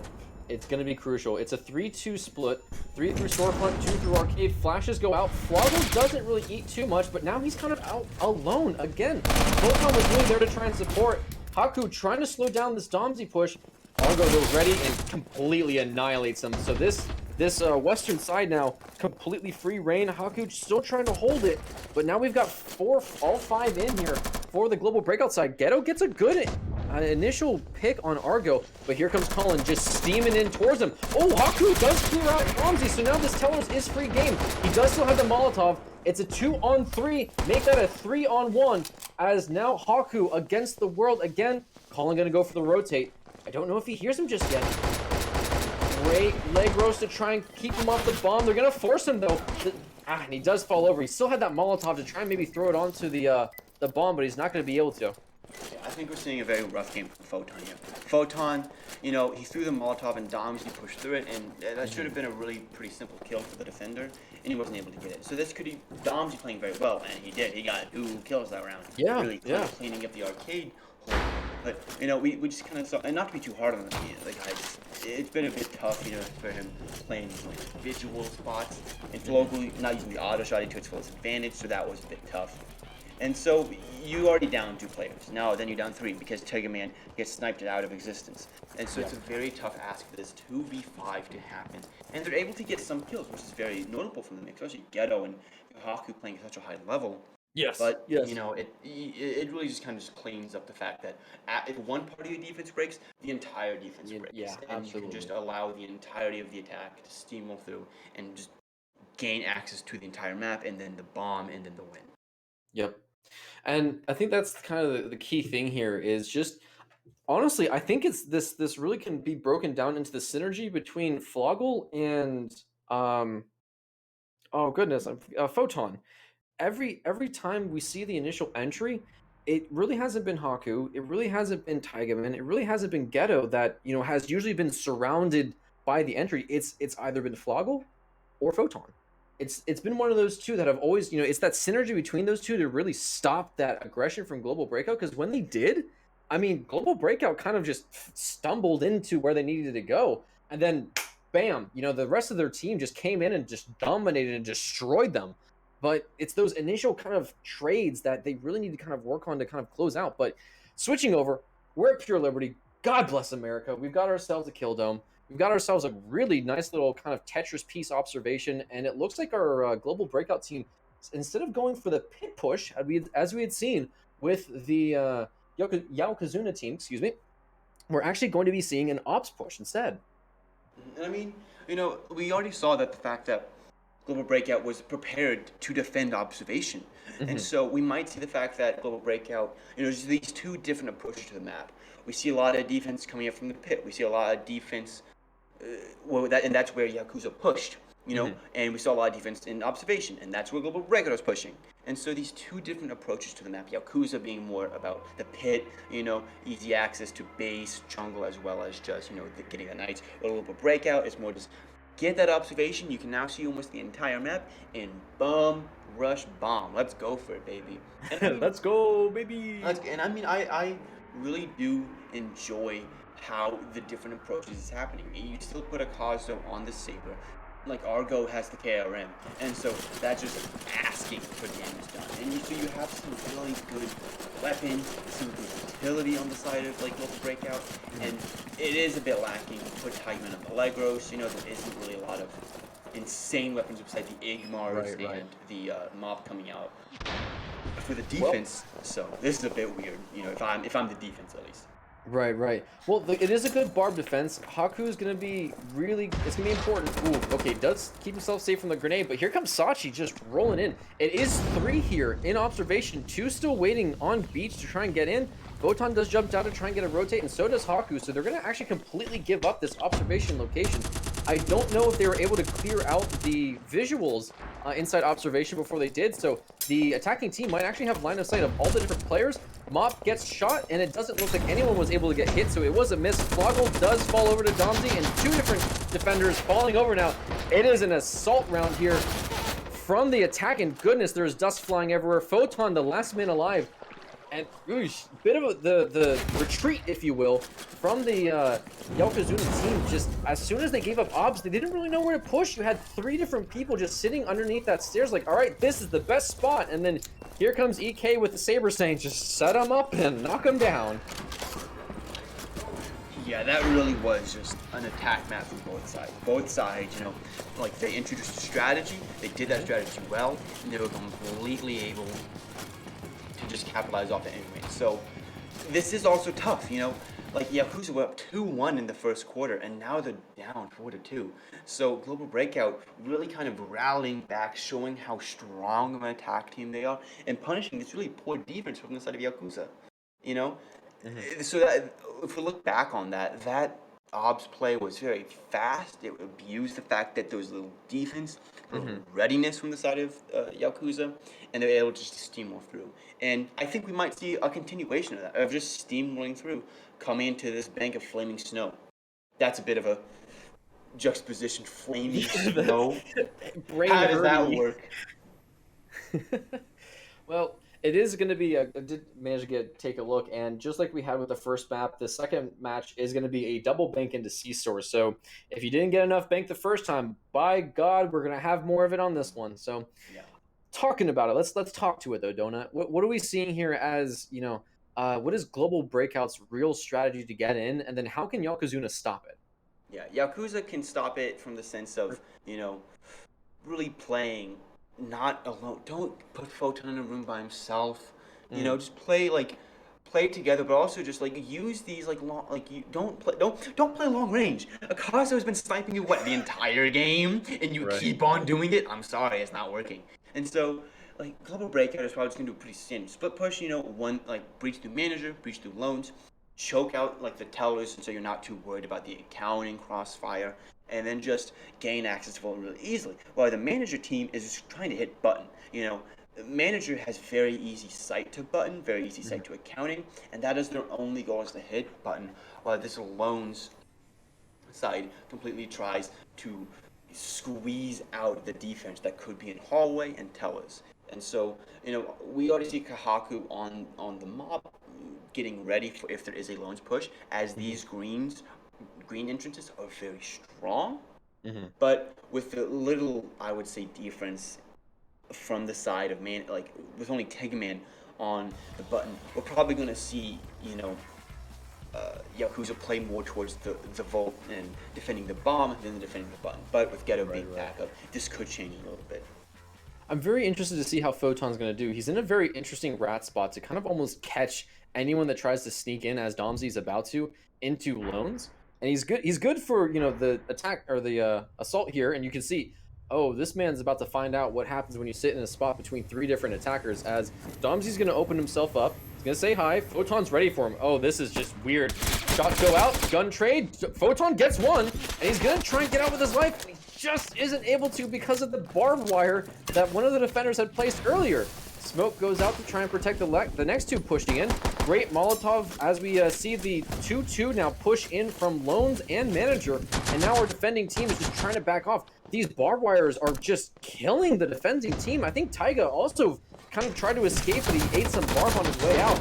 EK gonna try and get his way through the barb. Sachi really getting barbecued alive by the Molotov. That Ghetto was thrown, and Ghetto able to get the refrag, and that was a great defense. I mean, you didn't really get a chance to kind of take a look at both sides, but the mop from Haku holding down Loans, and then Ghetto with Floggo's support does keep accounting at bay. Yeah, and I mean, strong individual play like shown through Yakuza. But Like individual again. being. Yeah, but like maybe that's what you need. And we did Mhm. see the fact that they were also playing a bit off each other. That duo play and accounting played really well. Ghetto Yes. was also just hitting his shots. Photon getting the first kill, which we haven't seen a lot, but getting that first kill is very vital as it really because like I'd rather as a defense play 4-4, especially during a split push than like a 5-on-5 or hell what's been happening a 5-on-4. Right, So right. I mean, I think we want to see a repeat of that defense if I'm on the side of Yakuza from Ozymandias Archer. This bank, we might see a manager like push, but being forced into that kind of tight chokehold might not be what's going on. And so we probably will see from the side of Global Breakout a pretty Maybe they breach entrance have they usually been doing, but I'm more worried about not being worried about Global Breakout, but I'm more worried about Yakuza. We Mm. already see a Barb on the vault and a Barb on towers, and so there probably will be more of a focus on, defending this entire east side of the map than touching more of the bathroom Mm. security and hallway. No, I do agree. Let me ask you about this though. We see that the button is actually on, I believe that's inside the hallway of accounting, and it is. So one thing that I've seen a lot of players trying to kind of do inside casuals is they'll actually set up a wall charge here on the wall of accounting, swing in, hit the button, and then just basically, beeline straight for vault, as it allows the attackers to almost completely ignore this, basically just mop city here, and avoid having to deal with that entire confrontation. What do you think about that compared to what it looks like the global breakout team is doing, is setting up for a potential 3-2 or 2-3 push through bathrooms, and then again having to deal with this just absolute murder hall? Yeah, I think if this is a very makes sense, like very standard makes sense play from Global Breakout. Hmm. You Hmm. use the fact that you have a really strong sniper on your team. You use the fact that smoke grenades are in a pretty strong state for bank, and so Hmm. I'm looking at Yakuza to kind of really realize that and just play is very likely, and they seem like they know. They have a crossfire ready. Flogo with the auto shotty playing maybe a bit close and say, Yep. you know what? Who cares about Bun? Let's just use the fact that we have really good weapons that we're like Hmm. going full out here and get kills. Completely agreed. We are going to see the four-man stack for entrance. Domsey sitting in the vents just to see who might make some noise. I kind of like the idea of having Floggle maybe sitting in vault, but having him sit here in securities, he's gonna be able to play a very decisive position of making sure no one gets through lobby into security, and anyone that might be ratting through the bathrooms into hall is gonna have to face an entire auto shotty for the trouble. Photon again gets completely destroyed by a flashbang, as Ghetto now trying to find his way in, but he also gets kind of cleaned out by some very solid flashbang plays here by the global breakout team. Now we do have the mop from Haku. He does find and kill Sachi, and now they are going to be aware of it. Floggle tries to auto shotty down Domsey, and now again it's 2-on-4. The defense in lobby was just non-existent, and that saber from EK just completely destroys Haku on the mop. Tiger Man, he's got a pretty good barb to work with. I think that's even a double barb by chance. He gets one. Now there isn't any. Okay, now I was gonna say there isn't any additional flashes, but the grenade, just in case, just in case they wanted to make sure that he was extra dead, does get thrown out. And global breakout actually do a little bit of shopping. I appreciate that. Even when you're up winning, you want to make sure that you're always winning. And so they are going to go ahead, start kind of sniffing around, looking for some options. Colin picks up the mop, and global breakout going to be taking us to a 5-3. Yeah, that was very, just really cool to watch. We just saw the Mm. fact that Akazo was able to use the sniper really well. Sachin Arg was just playing, I would say, very like angrily, and I mean, we just saw, like, really, I would say, using the ability of the breaching clear. You Yeah. breached, and then they cleared all these angles. They used the sniper. Stachi and Argo were able to rush through the left and right sides, causing a Hmm. lot of damage, and just being able to just build on the fact that they got this in the bag. And so, if I'm Yakuza, we did have a very strong first round, colliding, getting like hot kills, having a lot of hype being brought up, and Right. Right. also like then you have this more tame. Who knows? But going into this now, going into Yes. this third rounds, we really do have to have a lot of, I would say, differences come out, especially in this Earnest Blood C store. Who Mm. knows what's gonna happen there? No, absolutely. Earnest Blood, big, long map, frankly. I mean, this storefront, you have just angles on angles on angles and lines for days. You've got freezer and freezer and freezer and arcade. I mean, there is just angles to make this storefront an absolute earnest bloody mess. Now it looks like the global breakout team might be prepping for a shed push, which I kind of like, frankly. I mean, if I was trying to push in against some players that I knew could hold some pretty nice angles, again, pretending that I'm not global breakout, I'm on my way to potentially take the first spot here, the first place here. You know, this would probably be the safest bet. Just trying to come through shed and just avoiding those long nutty angles that the defenders can hold on me. Yeah, we're really looking now at this from the from a side of that. All right, if Global Breakout are able to win this, which Hmm. they look like they're very poised to, They're on their this way. wall Hmm. breach looks very strong. You breach in the shed. You really just breach into tellers. Yep. And so you force open these sheds, and so the Mhm. entirety of like the southern side of the map is now scared as a defender. So we're really looking for a lot of, you know, if I'm the side of Yakuza, to shut this down fast. Make it so that they can't immediately like get that breach in and hit the button and then just allow Akazu to use so much of the Saber's full capacity and just potential to shut down the entire defense. So Tiger Man is going to have to do a lot of work here playing Intellis. Kahaku is going to have to not be kind of scared by the fact that, if Shutters does open, Right. what's going to happen? We're really looking for Tiger Man and Photon to do a lot of effort here and see if they can win this round for their team. Well, shed does get open, and you can see the attackers are already kind of working their way through. Ghetto sniffs it out and does put a couple rounds through and kind of spooks off the attacking team. Never mind, as I say that, Argo comes in and uses the same auto shotty from previous round. And I like this. Tiger Man just goes ahead and backs off. Ball charge goes out, Molotov goes in, and completely stops it for now. The biggest thing, though, as long as they can keep EK from using that Saber, the shotgun from Haku gets him in. EK's gonna need to rotate, and you can see that he immediately does. This Tellers is not gonna get open just yet. Sachi does get it, but it doesn't matter. EK's already started to rotate. Tigerman, as you mentioned, just going big. He's gonna get pincered though, sadly, and Floggle also tries to dive in to support his homie and dies for it. For Domsy being a sub on the lineup, he sure is playing like a mainline player. Domsy's getting 3 kills, really just using the character to its fullest efficiency. And we did see that Tigerman was able to kind of have this holdout, but it didn't matter as just Ghetto was put down, Flogo put down, like all these players were just being put down from just the gunfire and all the constant like in Cabal, that is the attacking squad. And so being able just to deathball through it, getting all these kills, and then forcing that flow to be in an off situation is what you want to see as an attacker, and that's what Global Breakout were able to do. Yeah.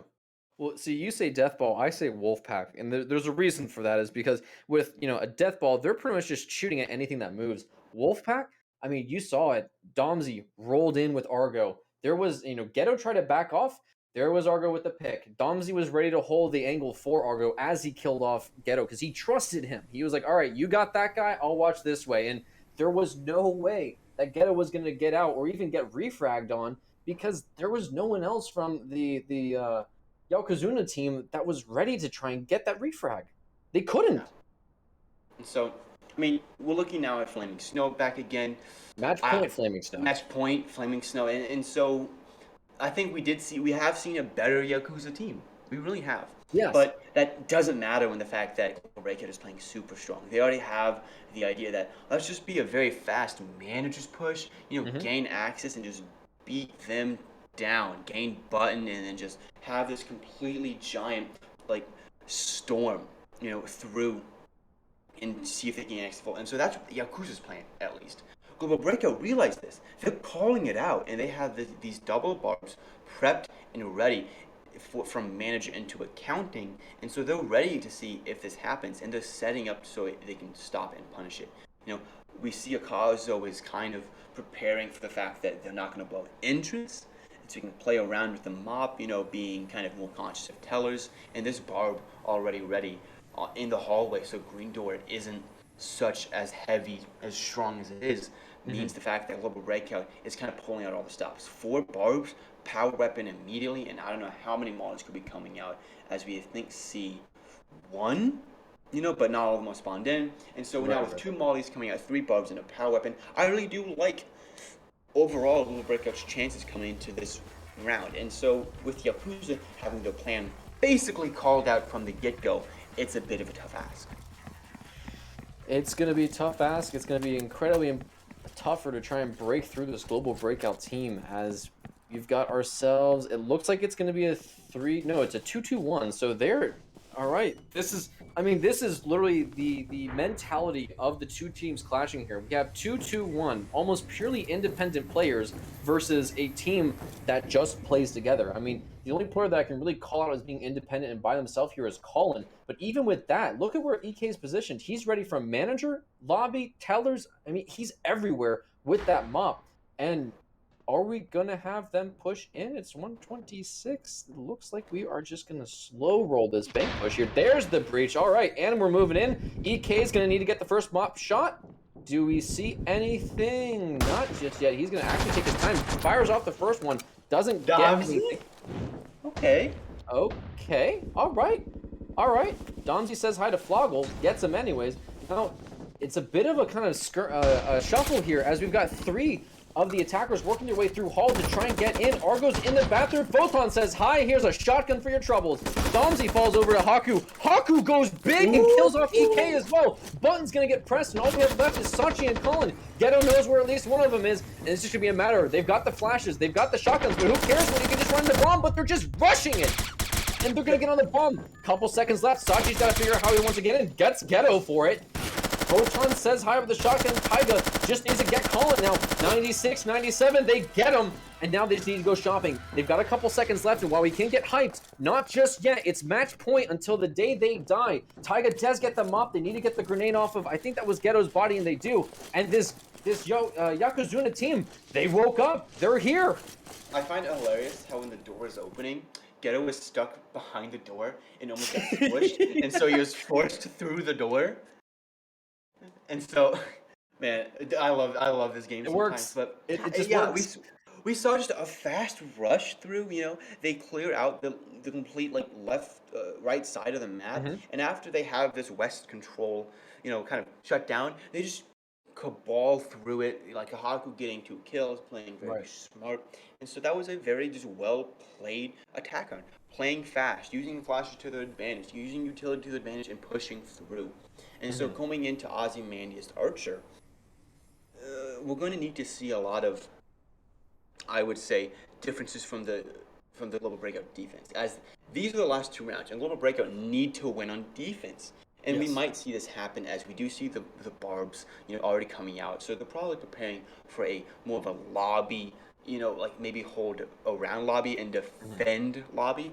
But that might not what happen, as we do see, Photon kind of teasing the idea of just blow entrance and then wall charge right next. Wall charge on the button. Wall charge right next to the button. But Fogel's are saying, you know what? Let's just use the green doors, go through Hall, and just completely storm them. And I mean, I think that's a pretty decent plan. You can't really have a mess up, as if you do, you just lose the game. But Tiger Man is already prepared. They're ready. They have this entrance play. They have this green play, and so they're going to see if they can pinch the security and just use lobby to the fullest advantage. And another big thing is that Akaza doesn't have a sniper. The defending team doesn't have the mop. There's no mop threat now. Yeah, and so now with the idea that they can now just face check these long ranges pretty safely, not 100% safely, but pretty safely, is a very welcome one if I'm a Yakuza fan. No, absolutely. And I think the biggest thing, okay, this was one thing that I wanted to kind of point out, and actually, as I say that, Colin's leaving. The one thing that I really liked from the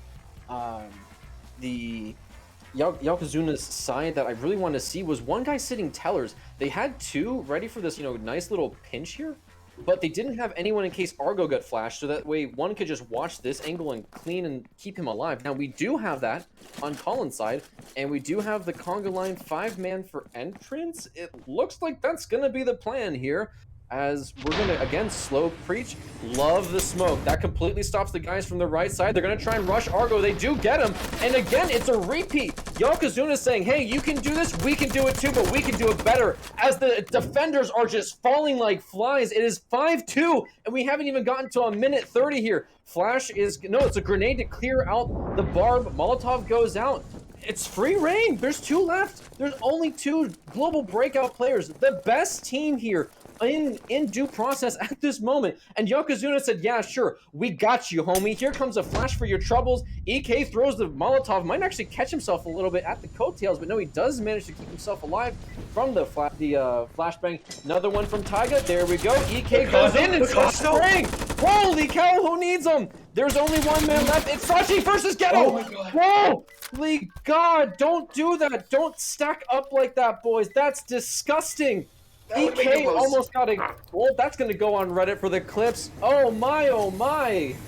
That was Oh, calm down. very close. Calm down. Like, Akazo getting 3, he got flash, and so you can see Threw him a just flash. spraying randomly. Threw a Oh my flash. gosh, that's amazing. And I mean, you know, the first, like, so we talk about this first, like, this 2v5 and how it was way closer than it should be. But also, Yakuza just, like, they stormed through, getting these 3 kills in rapid succession, allowing for just confusion to be ringing out through the defending team. And now we see that it's 5-6. Yakuza are one round They're away gunning it. from Oh, yeah, they're tying feeling this themselves up. right now. And Oh, so yeah. we see the fact that now, you know, there isn't the sniper on the side of Global Breakout. You know, there could be some stresses. There could be some like tension ringing up there. And if I am the side of Global Breakout coming into the C-store, I need to pull out all the stops. You know, pull out every single plan. Everyone needs to be on point. Bring out the chaos. Bring out the auto shot. Bring out like make it tough time if you have to. But It's just tough time, baby. you need to win this round. As if Yakuza are able to now come back from a 7-1 loss, make it 6-6, and force that game 3. This could be very dire if I'm from the side of Global Breakout. So they need to win this round, and I think Earnest Blood is somewhat of a chance, but you know, Yakuza have both snipers. Yakuza have a wall charge. Oh, yeah. This is very tough. Well, hey, at least for me, watching these games, I wouldn't mind an extra match. Well, you know, just throwing that out there. I wouldn't be too upset. But I think the key thing, the real key thing here is we went from a domination first match between these two teams to, all right, Yokozuna's feeling themselves. They're on. I mean, I think it's what a great symbolic match. Earnest Blood. They have put in literal blood into this match so far here, as they have gone from a 7-1 to potentially, and I think a lot of us are hoping a 6-6 here to try and bring it into the third match. But everything is coming out. We've got the Saber. We've got Combat Shotgun or Assault Shotgun. It looks like the Global Breakout team is prepping for a potential shed, but I think our Yaokazuna team, they're going storefront. Yeah, Yakuza definitely look very, you know, poised to see if they can, you know, just take this. Photon is a very well player on the DL, you know, and so I feel that, you know, they're already marking a flash there, and push in. They realize that this fast, aggressive play is what's working for them. And I think we might see the fact that Global Breakout is thinking about this from a sense of, they were probably going to play this fast, so let's play a bit back, you know? They have these tellers, they have this office and storage ready and willing, and with, you know, this auto shotty on almost the green door, they can have a lot of focus towards what could be a very very strong and powerful, but also detrimental wall charge.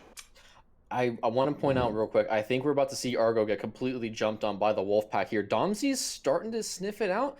Here comes the clickety-clack as the wall charge is going to go off. Here comes the conga line. 3 men in. Argo, left alone, is going to get completely pounced upon. Domsy now needs to try and figure out what he's going to do. EK with the auto shotty. This is going to be huge. Saki manages to hold Photon. Ghetto finds the auto. It's going to be a death. No, EK doesn't get Ghetto. Huge. Domsy also falls. Are we going to see the 6-6? Floggo's going to force the defenders. Here comes Sachi. He's got to open the door. He does get Floggle. Doesn't matter. Ghetto's going to start touching it as well. Taiga finds Colin as well on the rotate. All that's left is Sachi. He's got a mountain to climb, but he's only got a shovel. And he doesn't get it. Let's go. It's a tie. We're going to game 3. We're going to game 3. We're going to game 3, brother. Gosh, let's go. What seems like such a awful game 1 from Yakuza, they bring it back and they have what seems to be an amazing attack. We see that like this is definitely going to be, this is a game of attack, you know.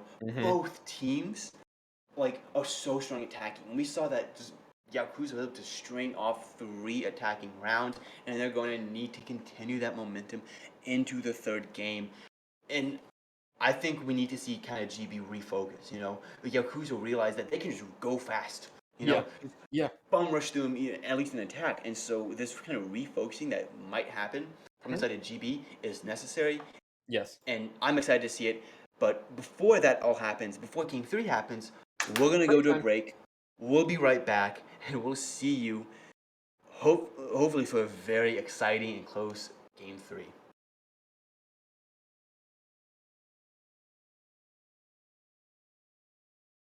We're back with Game 3 of the grand finals of the Winter Series Open. I'm kind of in shock of what I just saw. Yakuza coming back from a 7-1 defeat on Game 1 to just barn rolling, barnstorming, going through GB defense to make it a 6-6 Game 2 and forcing Game 3. I'm Mr. Donut. I'm here with my co-caster Ghost. How you doing? Doing well. Honestly, don't call it a comeback. Yokozuna never left. Ooh, woo. They never left, baby. And so, like, as since it is a tie, uh, Global Breakout only need to get 6 rounds to win. But Sheesh. if that is to happen, we will see a Global Breakout victory. I mean, if Yakuza win this though, we'll force an overtime. Who? So there's a lot at stake for the side of Yakuza. Need to play out really well if they want to see if they can force overtime and just continue that momentum that they have. But Ghost, give me a breakdown of really just how is Global Breakout go from a 7-1 victory to a 6-6? I can tell you, it's simple. They have been playing one way. They have their way that works. That is the global breakout, tried and true, tested formula. You set the bar up here, you hold this angle there, and then you play it. Once things don't work, that's when global breakout panics. We've seen from the Yakuza team when they get aggressive. On that last match that we saw where Argo was kind of hiding in freezers by himself, and he got wolf packed by five, the entire team from the Yakuza team, and then it was like, oh crap, wait, hang on, freezer's empty, and then like you kind of see the cogs clicking in EK's head as he went, oh crap, I gotta get over there and protect, to protect tellers. And then there's Ghetto saying, hey, what's up? And then there's the gun trade, and he falls over and dies too. And it's just like you see a lot of times on the GB side, they know how to play to the point where nothing surprises them. But when something does, they crumble almost immediately. And I think the Yaokazuna team is starting to figure that out. They're seeing is like, look, if we go aggressive and we catch one of their guys, there's gonna be another guy, and then we just got to get that guy, and then that's it. It's 3-5, and we got him. I mean, we're coming now into Justice Raven. This Oh dome, boy. Yakuza is on the attack, and Mhm. Global Breakout is on the defense. So we will see a double defense from the Yakuza side. Immediately, we already see a mop being placed. We already see the big guns being pushed out, and Yakuza do seem to have a pit beach split, seeing if they can get observation, clear a base a little bit so they aren't flanked, and then just go from there. I really do like this strategy from Yakuza. I think that they should just continue this really, really fast, so to say, play that they really Mhm. succeeded them game 2. And for Global Breakout, they were kind of punished. And I think we already see the fact that, they're going to just see if they can predict the Yakuza strategy, Mhm. you know, put some barbs down, use the Molotov's advantage, and then just have Akazo use the sniper to however he wants to. He is sniping really well, and if Mhm. they're able to continue that momentum that Global Breakout have, by just having Akazo play well, just constantly see if they can predict barb and Maul use utility to their advantage, then Right. I really do favor Global Breakout in the series. Mhm. On the other hand, though, Yakuza looked very, very good game 2. They look so good. They just look good. Yeah. Period. Full So stop. I'm excited to see what's going to be going on this No, round and absolutely. especially this game. Let's see where Argo. I think the key player is going to be here. It's not so much EK. We know EK is going to do well with that mop. He does well with the mop. I think the biggest thing is actually going to be Argo here with that auto shotty. You can see how close he's sitting here with the red. He's almost kind of ready to try and get some cheesy stuff done if he can. Are we gonna see a cowabunga? He's not gonna kick the door, is he? No, he's just gonna. Okay, he's just gonna hold. He's kind of listening for anything that might be sneaky. Now, to be fair, had they gone red and then placed in plaques, he could have died from that. So, very dangerous to say the least. But it is going to be a 4-ish, 3.5 technically, because Ghetto was the only man able to get on.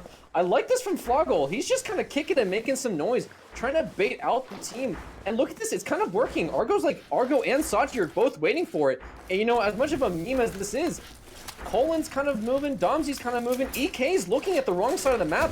3, 4 attackers are in, and they're kind of conga-loing their way through pit. I'm very curious to see what the game plan here is, as they are going to be kind of set up like this was a pit push, which it technically was. Ghetto's got himself the grenade. He's going to need to clear this out, though. And Sachi with that molly. They're both kind of ready. Argo sees it. Everyone kind of sees it. And now they got it. Okay, there we go. Floggle in. EK falls over to Taiga. The mop is down and done. Grenade goes out, gets both barbed wires, which is fantastic. Now it's just going to be a matter of removing that Argo from the auto shotty. Here comes the peak. One falls down, but no. Doesn't get any more. The flash from the attacking team pushes Sachi away. Another one's going to go out and push them away. One more. Gets 2 for their trouble, and now Yaokuza goes big. All that's left is Domzy. Okay. The kicks from Pit. The biggest bait of them all from today. Photon gets Domzy, and Yaokuza, they are not done. They are 1 on the board. Yeah, that is very... That was so big brain. The brainiest of kicks. Yeah, that was just very smart play, you know. We just see constantly coming from the side of... I would say Yaokuza, but also just the fact that they were able to, like, be very fast, you know? Yeah, like, yeah. The constant, like, just speed, you know, they were able to get in the pit very fast. Once they were in pit, they just blew those 2 barbs and then just used the flashes and constantly ran in and got the kills. I really do like how they approached that. And I mean, yeah, Global Breakout, just they didn't really have a lot of contention. Yaokuza wasn't able to have these long, you know, use a sniper to its full advantage, and they lost both power weapons. They don't have an auto shot. They don't have a mop. This might be a wash for the next 2, for the next like 2 maps, and especially coming into this factory of Blood Trigger. Ooh, this is gonna be a bit tough, you know, especially looking at the fact that this factory seems pretty long range with no mop in sight for the defenders. This could be a wash. It's gonna be tough, as you're saying. I think the biggest thing is really gonna be a matter of how they want to get in. I feel like going for the reds is, you know, that red on the west side of Cargo, kind of by walkway, is the right choice. But at the same time, it's such a tight little choke point for them. It might not be the best move. How would you enter this when you have, you know, first place on the line? You've got all 3 power weapons at your disposal. What is the smart way to go about this here, Donut? You take, if I'm the attacking, I say I take Saber, and I just, you know, I go green, I breach Toxic, and I just get power. Power in Factory is so strong, you know, at using the Saber, using NVGs, and since the next map is Bank, if they take it, you're fine there. You really don't want to give them the mop, because if they still have the mop bullets in them, and so if you lose this round, and you lose mop, then they have mop for the 3rd round. So, which seems like they realize. And I mean, I really just like the fact that, you know, go green, you know, breach into Toxic, and then just get power and just like go off of that. Use the Saber to your advantage. Use NVGs to your advantage. And the defense seems more kind of focused on this northern side. You know, barbing office, making office a bit more secure, barbing this, you know, I would say this factory floor red door, and not really paying attention too much to really having no one in the green room of Silver Farm and in Toxic, besides maybe Carl, who could be dancing around there. That makes sense. It is interesting because I like the idea of going server in Toxic, where obviously with this red here by walkway, it's such a choke point. There's gonna be Molotovs raining on it day in and day out, to be frank with you. And you know, I definitely agree. They need to try and they just need to force space. This Global Breakout team has some range. They've got 2 Igmars ready to go, and then, you know, the KR and a Gruber and another KR, but versus Black Tara's AP25s and a Saber of all things, plus NVGs running, that's a tall order to try and push through. But it looks like we're going to have the stack up here on server. There we go. Photon sitting off in the distance. I'm very curious to see what the game plan is with this. I don't think he's going to be kicking too many doors on that side. Obviously, no reason for that trouble. we do have a nice, easy, slow push in. Looks like the four attackers. No, Floggle thinking about it. Just gonna drop. Nope, just gonna go in. Okay, there we go. So we finally have a bit of a commit here. 30 seconds have rolled through. Colin's gonna let the attackers know that he's sitting there in Toxic, and EK is ready to go here on this sidewalk. Shots go crazy and a great crossfire. That was so clean. You can see the lines. Oh, goodness gracious me. This attack here into Toxic is just not working out. Photon, maybe he's just having a non-flashback, but he's just not getting engaged into this push here. Don't know what the game plan is, but there's only 2 players really left here on this attacking side. Wall charge, hello. Ghetto gonna start firing. Haku does get one with the Saber. Now Ghetto just trying to find his best. He does find EK as well. Ghetto popping off now, getting his way through. It doesn't find Argo, who was on the other side of the walkway. Haku might just need to back off and just try and save this Saber, and he is going to start backing off. Colin chasing. He does get him on the escape, and that's going to be a free Saber. Photon, where are you, brother? I think he may have disconnected. Disconnect? Something like that. So we might see a pause coming out next round. Okay. But, I mean, we did see some flashes of brilliance coming out, and they did lose the Saber. So we still have, Yaokuza still now has the ability to snipe. Sachi has a clacker as well. Yeah, Sachi with a clacker, you know. So I'm looking on the side of Yaokuza. That round may have been a bit tough. He did lose it, someone was gone. And, I mean, we're now looking at the fact that Global Breakout, they only need to get 6 rounds. So they can lose some, they can kind of have these mistakes, but they don't want to. They want to just get 6, get it over with, and be confident in getting those 6. And getting a cause of that sniper, having Doms, you just play extremely well, which he has been doing, and making sure that Colin has a good gun like the KRM or KR in his hands, just continuously allows Global Breakout to just win rounds. Absolutely. Hopefully the internet issues with Photon will get resolved. I mean, obviously, it's difficult, you know, against one of the greatest teams here in due process. So being down a guy just from the internet is definitely nothing that you want to deal with. So hopefully that gets resolved, or we have a quick pause to try and get things cleared out. He was able to come back, I think. Okay. I see the chat, so that's okay. Nice. Excellent. Excellent. So then let's talk about it. Checkmate Zulu. Yeah, I mean, this bank, I will say is it's weird, you know, because you have this breach entrance and you want to gain access to security, but these man traps are super awkward to kind of dance around if you are an attacker. And so if I was the attacker, I would kind of more focus on, you know, breach manager, like breach hall, and kind of just pinch this bomb door. But, you know, I'm not what's going on in Yakuza's head. Yakuza can definitely just breach this entrance and then just go through security and get a lot of access. And once they hit this button, they already have vault door. And so I think the fact that Global Breakout knows this, they know that. And so they're just positioning to have door open already, put someone in vault, and have this crossfire from tellers and vault to just completely shut out the Yakuza attack. No, I agree, and I like that. The biggest thing, we got 2 here in the vault from the Global Breakout team. Excuse me. So they're definitely gonna. Okay, no, it looks like it's just gonna be 1, perhaps.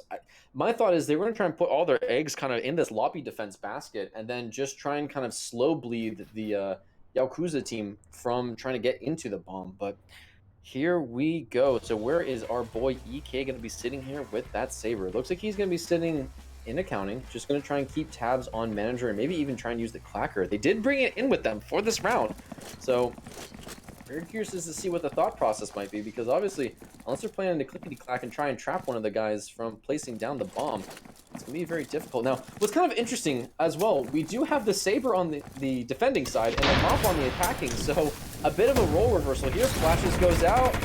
Sachi tries to get one, but no. Photon is able to actually trade through the diffuser, or the security checkpoint with him, and actually does eat a little bit of the flames for his trouble. Argo now out of position, and we have EK. Never mind. I was gonna say we have EK with the Saber, but Haku said, no, no, no, my friend. Sit down and let me show you how the pros do it. Ghetto. Jesus. I was gonna say Ghetto says hi to Argo, but Haku says, no, let me get one more from the board. And he gets him, and my, oh my. That was just destruction. Fast. That was just fast, good play. dominoing effect, like the He kills. craves blood. He wants You can more. like Ghetto getting the first kill on Sachi, Ghetto Yeah, getting the second kill on Domzi. It's like all right.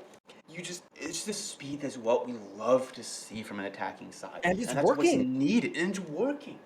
And so the speed that we see from Yakuza needs to be kept up. But I will say though, Yakuza are on double defense. Yeah. So with that being said, their defense hasn't looked great against Global Breakout's like attack. No. And if I'm really worried to see if like Yakuza can kind of hold up the Mhm. momentum and like defend as well as they can attack. Which, looking at Justice Raven, this dome, Mhm. this may not be the case. Domsey, has been playing really well on attack. Mhm. Akaza with the saber is scary. Colin, you give him anything, he can just do damage. And this pit push that's being planned out immediately, just I think trying to replicate what Yakuza are doing, of just being fast, punishing the fact that no one's ready, and just gaining ground. No, absolutely. I think the biggest thing I think that Yakuza needs to do is just get one. If they can Yeah. get one on the board for defense, they won't be saved, but they'll at least be able to go into an attacking round for them. And I Well, think no, if that's they won on one. that, then the other five go to Global Breakout, and they're at 6, and they win. So they have to get two.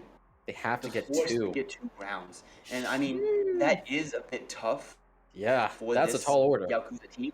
Mhm. I will say though that I think that especially with, I think maybe the comms are very hyped up, Mhm. very excited. I am definitely wondering to see how Global Breakout responds to this, responds to at least the bit of a It's the aggression. rough game that was Yeah. game two, and the first quarter that was this one, and Mhm. so Global Breakout's response is going to be vital to see how they're able to bring back and just gain ground, gain attack grounds, and try to win this series. No, absolutely. And I think for the Yokozuna team, it's just how do they handle aggression because it's just been aggression from both sides. There hasn't been a second where we've seen them not basically go straight for the jugular on both teams here.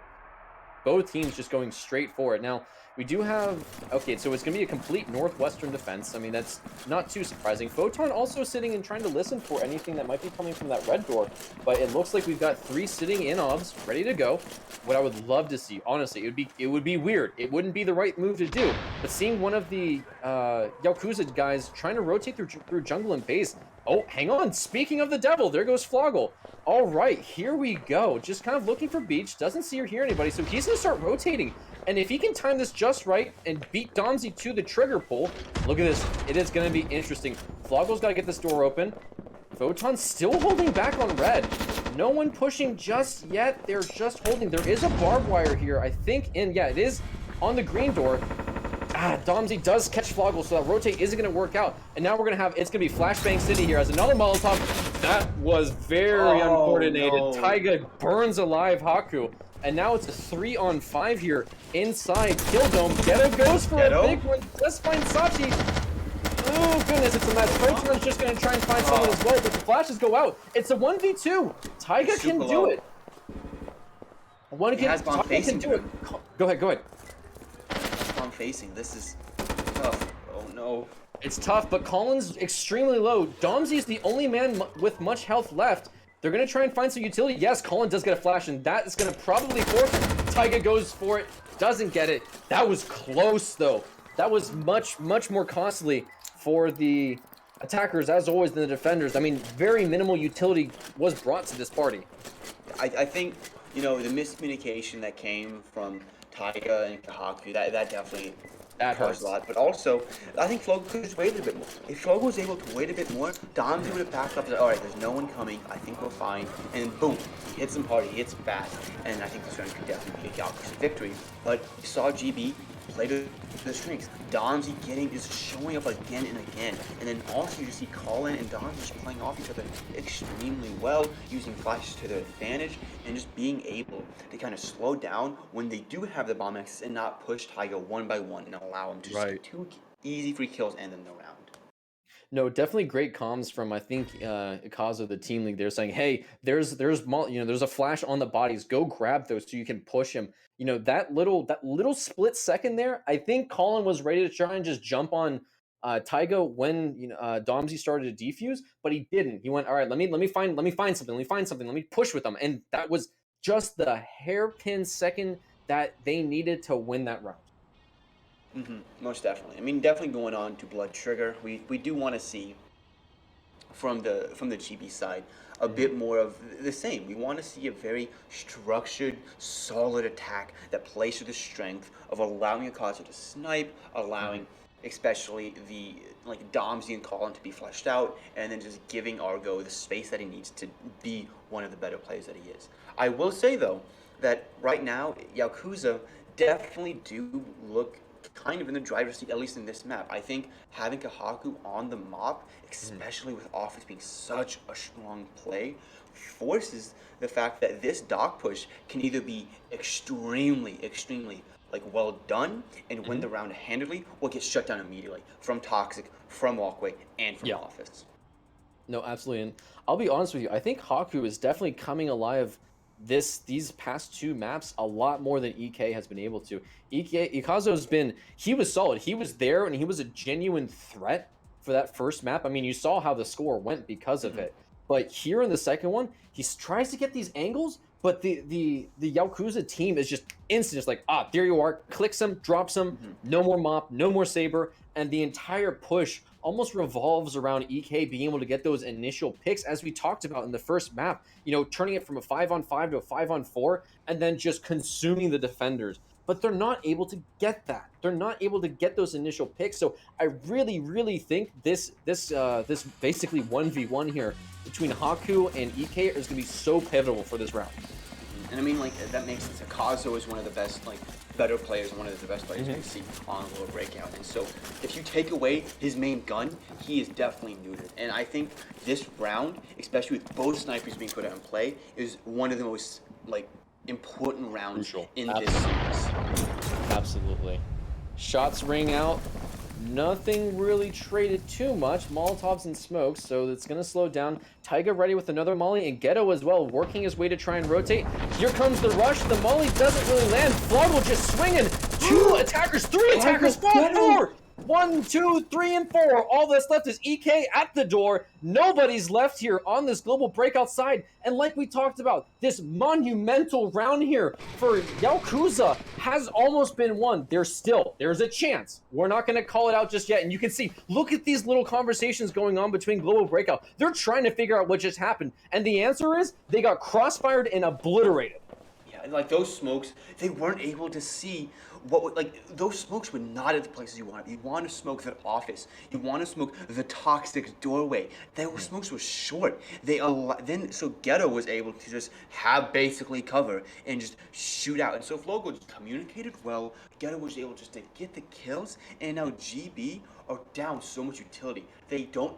Kazu hasn't picked up the Clacker yet. He still has a saber, but we're seeing the fact that with both nades also gone for GB are kind of on the back foot coming into the third round. Yes, they still have the power weapon. Yes, they still have what probably is a charge as they did win that first round.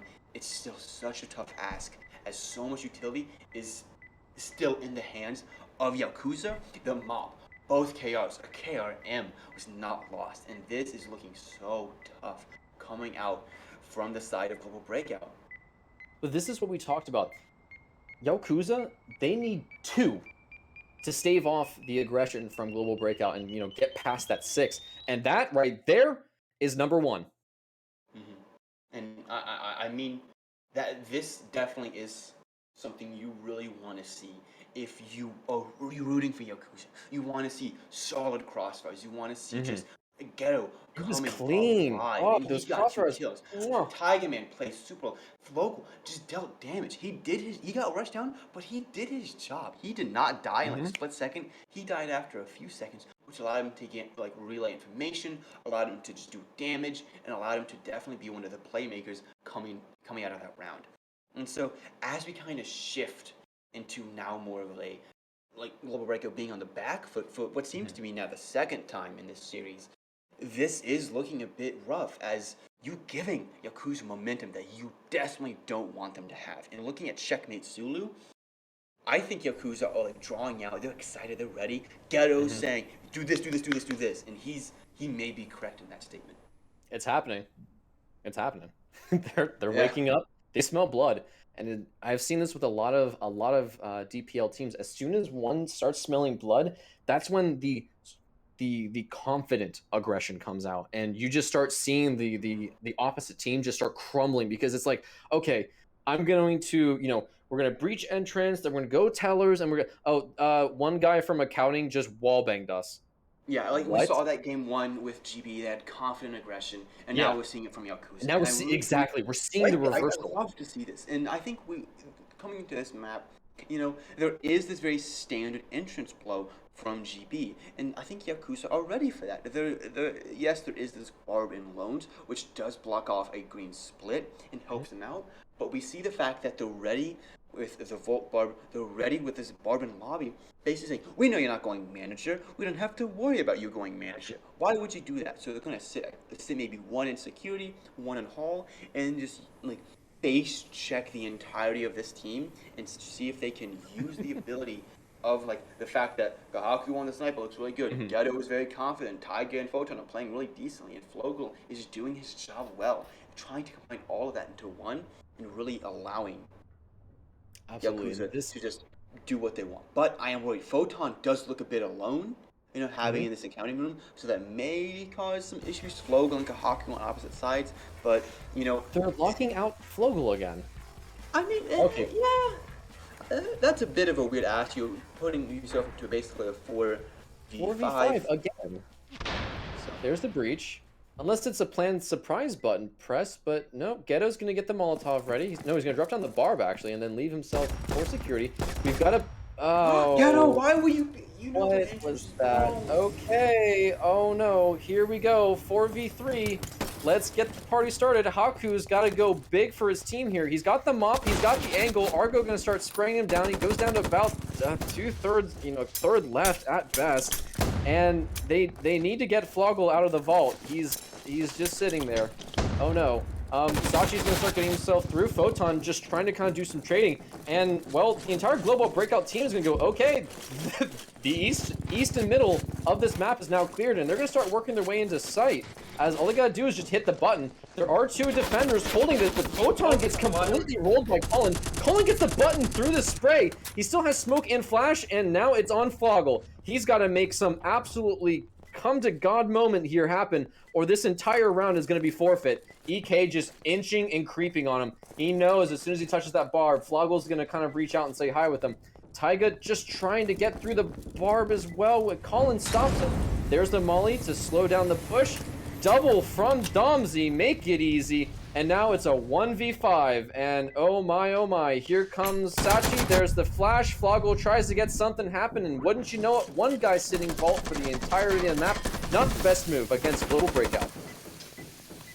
Yeah, I think that was definitely something that we Yikes. saw of. Now, like, Ghetto being such a playmaker and such a really well done player, just being completely shut down immediately before the round basically even starts, does cause a lot of issues coming out from the side of Yakuza. And then, like, I think just shutting Flogel in immediately was just the first mistake.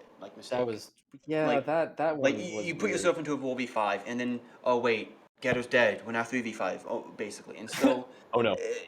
oh no, Oh no. and that really kind of changed. Now it's 3-3. Yeah. Yakuza have to get 4 rounds. Global Breakout only have to get 3. And so Global Breakout's definitely in the driving seat here, just for the fact that they only have to get 6, while Yakuza is stressed to get 7 to even force overtime. And So well, it's gonna be a kill house, dome, and then factory here for this next set. And this could be Galleon the Attila. Gallant Attila. Gallant Attila. Big old kill Gallant house. Attila. Gallant Attila, excuse me. I Gallant love Attila. I love this kill house. It's A massive. vault. It basically feels like a bank map. Ooh. But It basically is a bank, yeah. I will say that I really do hope we see someone sitting on this northern side of club and just start shooting people down.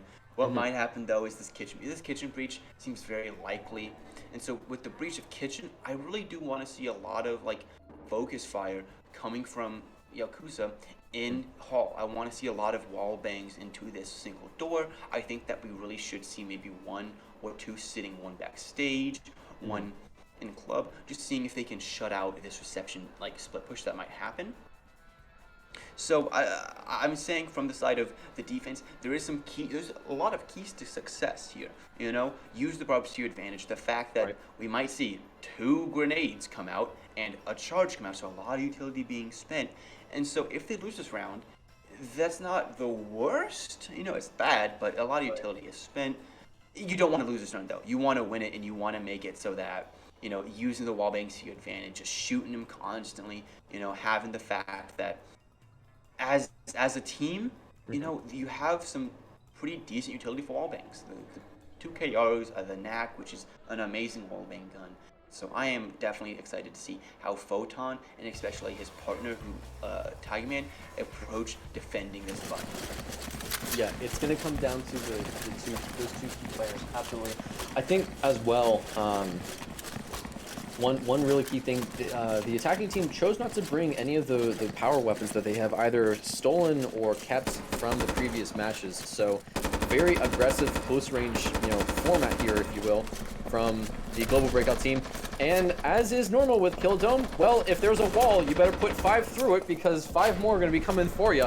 And I mean, these players can't even see each other, but because they know where the players each other are, you can just, I mean, look at this. There's just wall bangs everywhere, and no damage has been done. Actually, there's a little bit that's been put on Colin, but they haven't even physically seen each other.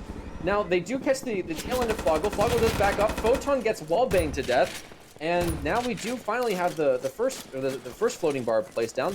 Ghetto ready with a Molotov in case Domji tries to go for a flank. But we do have a okay. I was gonna say there's Haku. I was wondering where he was. He's sitting super far with Ghetto. So Floggle and Taiga gonna just try and figure out what they need to do here. Gonna have a grenade placed down. Great Molotov to try and prevent any sort of immediate aggression. Oh, but Floggle and oh no, Taiga doesn't get Sachi. I was gonna say Floggle and Sachi with a great double for the trouble, but no, Sachi's still alive. Floggle does get him. The button has been hit. And now we gotta have to push through some mollies. Oh, it doesn't gonna work out that well. Floggle's gotta make some magic happen, or we're gonna go up. Oh, they're gonna start hunting him. Oh my, oh my. Okay, Argo is gonna sit there with the shotgun just in case. Floggle's gonna try. He does get EK. Hang on. He's not done just yet. Argo made the biggest mistake of his lifetime. Can they wall bang him? He's gonna try. He's gonna get the defuse. Okay. Hang on, Argo. Calm down there, buddy boy, because okay, he does die. He does get Floggle, but that was a bit risque. That's so greedy. That's so greedy. Ooh, look at the health. Look at the health. If Logo won that, I would be dying. Oh, out that of would my have been chill great. laughing.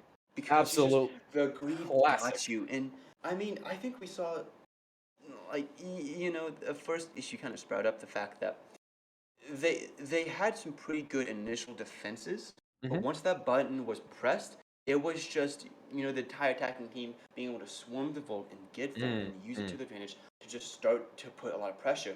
But that pressure didn't matter. When I'm really hoping that like GB learned from that and don't do that again, as they almost lost a vital round. They almost lost For a just free round. being greedy. So. No, absolutely. They almost lost a free round on what was more or less not really an eco save from both teams, but I mean, they had 3 guys in vault. Just stick it. You know that the round isn't over and they're still attacking. Just stick it. No, that's just being prideful at that point. But let's talk about Westward Crusade. We got ourselves a nice little kind of compact kill dome here. Yeah, most definitely. And I really do like Westward Crusade. I think it's one of those maps that, provides a lot of options. I think it's a very dynamic map. I think the map allows for wall charges, door charges, green door pushes, the entire suite of it. And so, looking at the defense, there is this thought that, all right, we might see a green into wall charge. And so there is a lot of utility being pushed to it. 2 bars being pushed for this possible happening. But we just know that's not going to happen. And we're going to see the fact that they're going to breach pit, hit the button, and immediately have the entire west side of the map, which are able to then take over observation. Use the grenades to their advantage. Use just the fact that they are the attacking team to their advantage. And so I'm really thinking that if Global Breakout have a really good shot to win this map, and if they do, then Yakuza are basically on match. They're on match point for the Mhm. entire series, and so Yakuza need to really just They hit need their to win this shots round. well, as they're putting so much two pieces of utility in kind of almost useless spots. This is Right. very tough for the side of Yakuza right off the bat.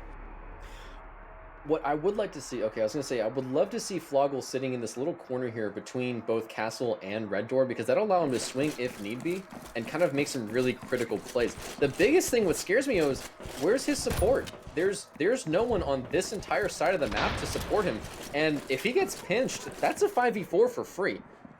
There's no one. Floggle is completely isolated. I mean, you've got guys even doubling up, just staring at the global breakout team. I'm very scared for Floggle here because he gets flashed and he is. Oh no, Oh, he he gets gets one. bombs. That's more than. Okay, That's that's what he better than wanted. none. That's good. Yeah, we'll take those, but that he should not have died for free. There should have been at least someone watching pit to support or something. I mean, come on, he was alone. I mean, I think that like that kind of makes him want to do some damage, see if he can get a kill, and he did his job. He got a kill, which is He more got than he A. could have Yes. asked. And so pushing to a 4v4, definitely makes it a lot better. But with the flashes coming out and so with the mollies, oh, Yeah, I was Photon, just about to Photon. ask how Ghetto died, but there's the answer. Photon. That's a rookie mistake. That's something I do in casuals. Now, great smoke from Haku to try and stop, or great smoke, excuse me, from EK to stop this Haku aggression. With the Saber, though, to just try and pinch this round, here comes a flash to force. Photon's in a pretty good spot, but Haku does manage to get out Argo. Great flash, Photon fell off the map, and now he's got to get back onto the site. It's just Taiga. Taiga just needs to buy a little bit of time so Photon can come here and support. He's gonna peek on EK and isn't get it, and now it's just all Sachi has to do is stick it. Can Sachi stick it though? It seems to be one of Global Breakout's biggest challenges. He's gonna rush it. They should see him coming in, and EK does secure it with that Saber. Yeah, Cosmo's These are critical mistakes that with the Saber, but they Photon, can't why'd make. you kill your teammate randomly? And then Ah. why'd you I don't know, Ah. jump off the bridge, and so now you have to run it back, and Tiger Man's in a 1v2 or a 1v3, and so it just, these mistakes are adding up when, you Yeah. really shouldn't be making them, especially at a team that's playing this well, but also at just a point in the game where if you make a mistake, now Yeah. she'd be on a serious point. It's They match need to win point now. one Yeah. more round, and Yep. especially going to this unknown quantity that is the next map, Mhm. something could happen that could really, really kind of change the tides of whether, GBers win the series, they win the Mhm. turn, yay! Or, Yakuza make it a 4-5, they Yep. allow themselves now then be on attack, and they Yep. make it, and they have a chance to just string together attack rounds. I do want to give credit where credit's due because I think we've been talking a lot about Yakuza. Credit where credit's due. Global Breakout have come in and they've just been playing their game. Let's just spend a hot minute because I think unless we see some crazy mop plays or something here from the Yakuza team, Global Breakout's going to roll in. So far, they have just been playing well. I don't think that we've really seen some crazy backflip shenanigans here from them, but they've just been playing their game. It's almost like you have Yakuza, who's got to think almost in like 4D chess level strategies here, and then Global Breakout just rolls in and is like, all right, push here, move there, take that pick, flash there, grab this, done. And Yeah, the there's communication's there's on point. nothing wild happening from them, which is just nuts. You haven't really seen a lot of I like to call it brain function going on. These guys are just playing their game. They're just being mechanical. They did the research coming in, they did the Yeah. practice coming in, and it's showing off. And this, the communication being on point. Because this feels like a different team from when Nemesis and when Mesa were the powerhouses. As those teams, just pound for pound, were the best team in the league in terms of players. You could make the effort that Sachi isn't as good as Ghetto, or I'd rather have someone else than Argo. But no, this team works together really well. The players do exactly what they want to. They're good players, first, just straight up, and they have the strategy and the ability just to win rounds. And especially coming into this factory of Moonshade, we might see that happen. As Akaza with this sniper is going to need to do a lot of work with this docks breach that could be happening. But I hope we don't see a repeat of Tigerman and Photon just completely cross-firing and shutting it out. So that may happen, that may not happen. It really depends on, how is Yakuza going to immediately react to the first glitch.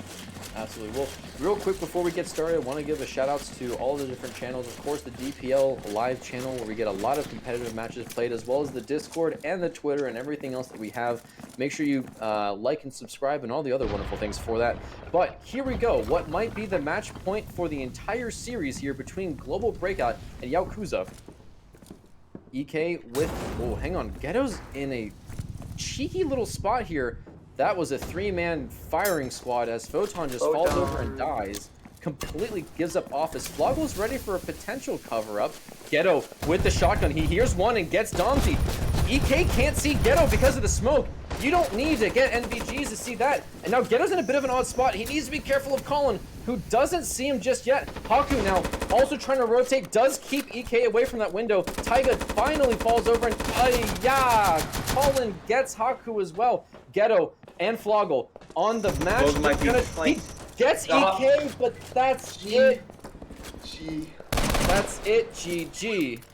There's small mistakes coming out from the sides of Yakuza punish them and completely close up this series, making it GP Breakout, Akazo, Domsy, Argo, Colin, Sashi, Explicit, Billboard, your champions of the Due Process League Winter Series Open 1, and keeping this streak of some really damn good play. As congratulations to them, like claps all around, but also just the fact, congratulations to Yakuza.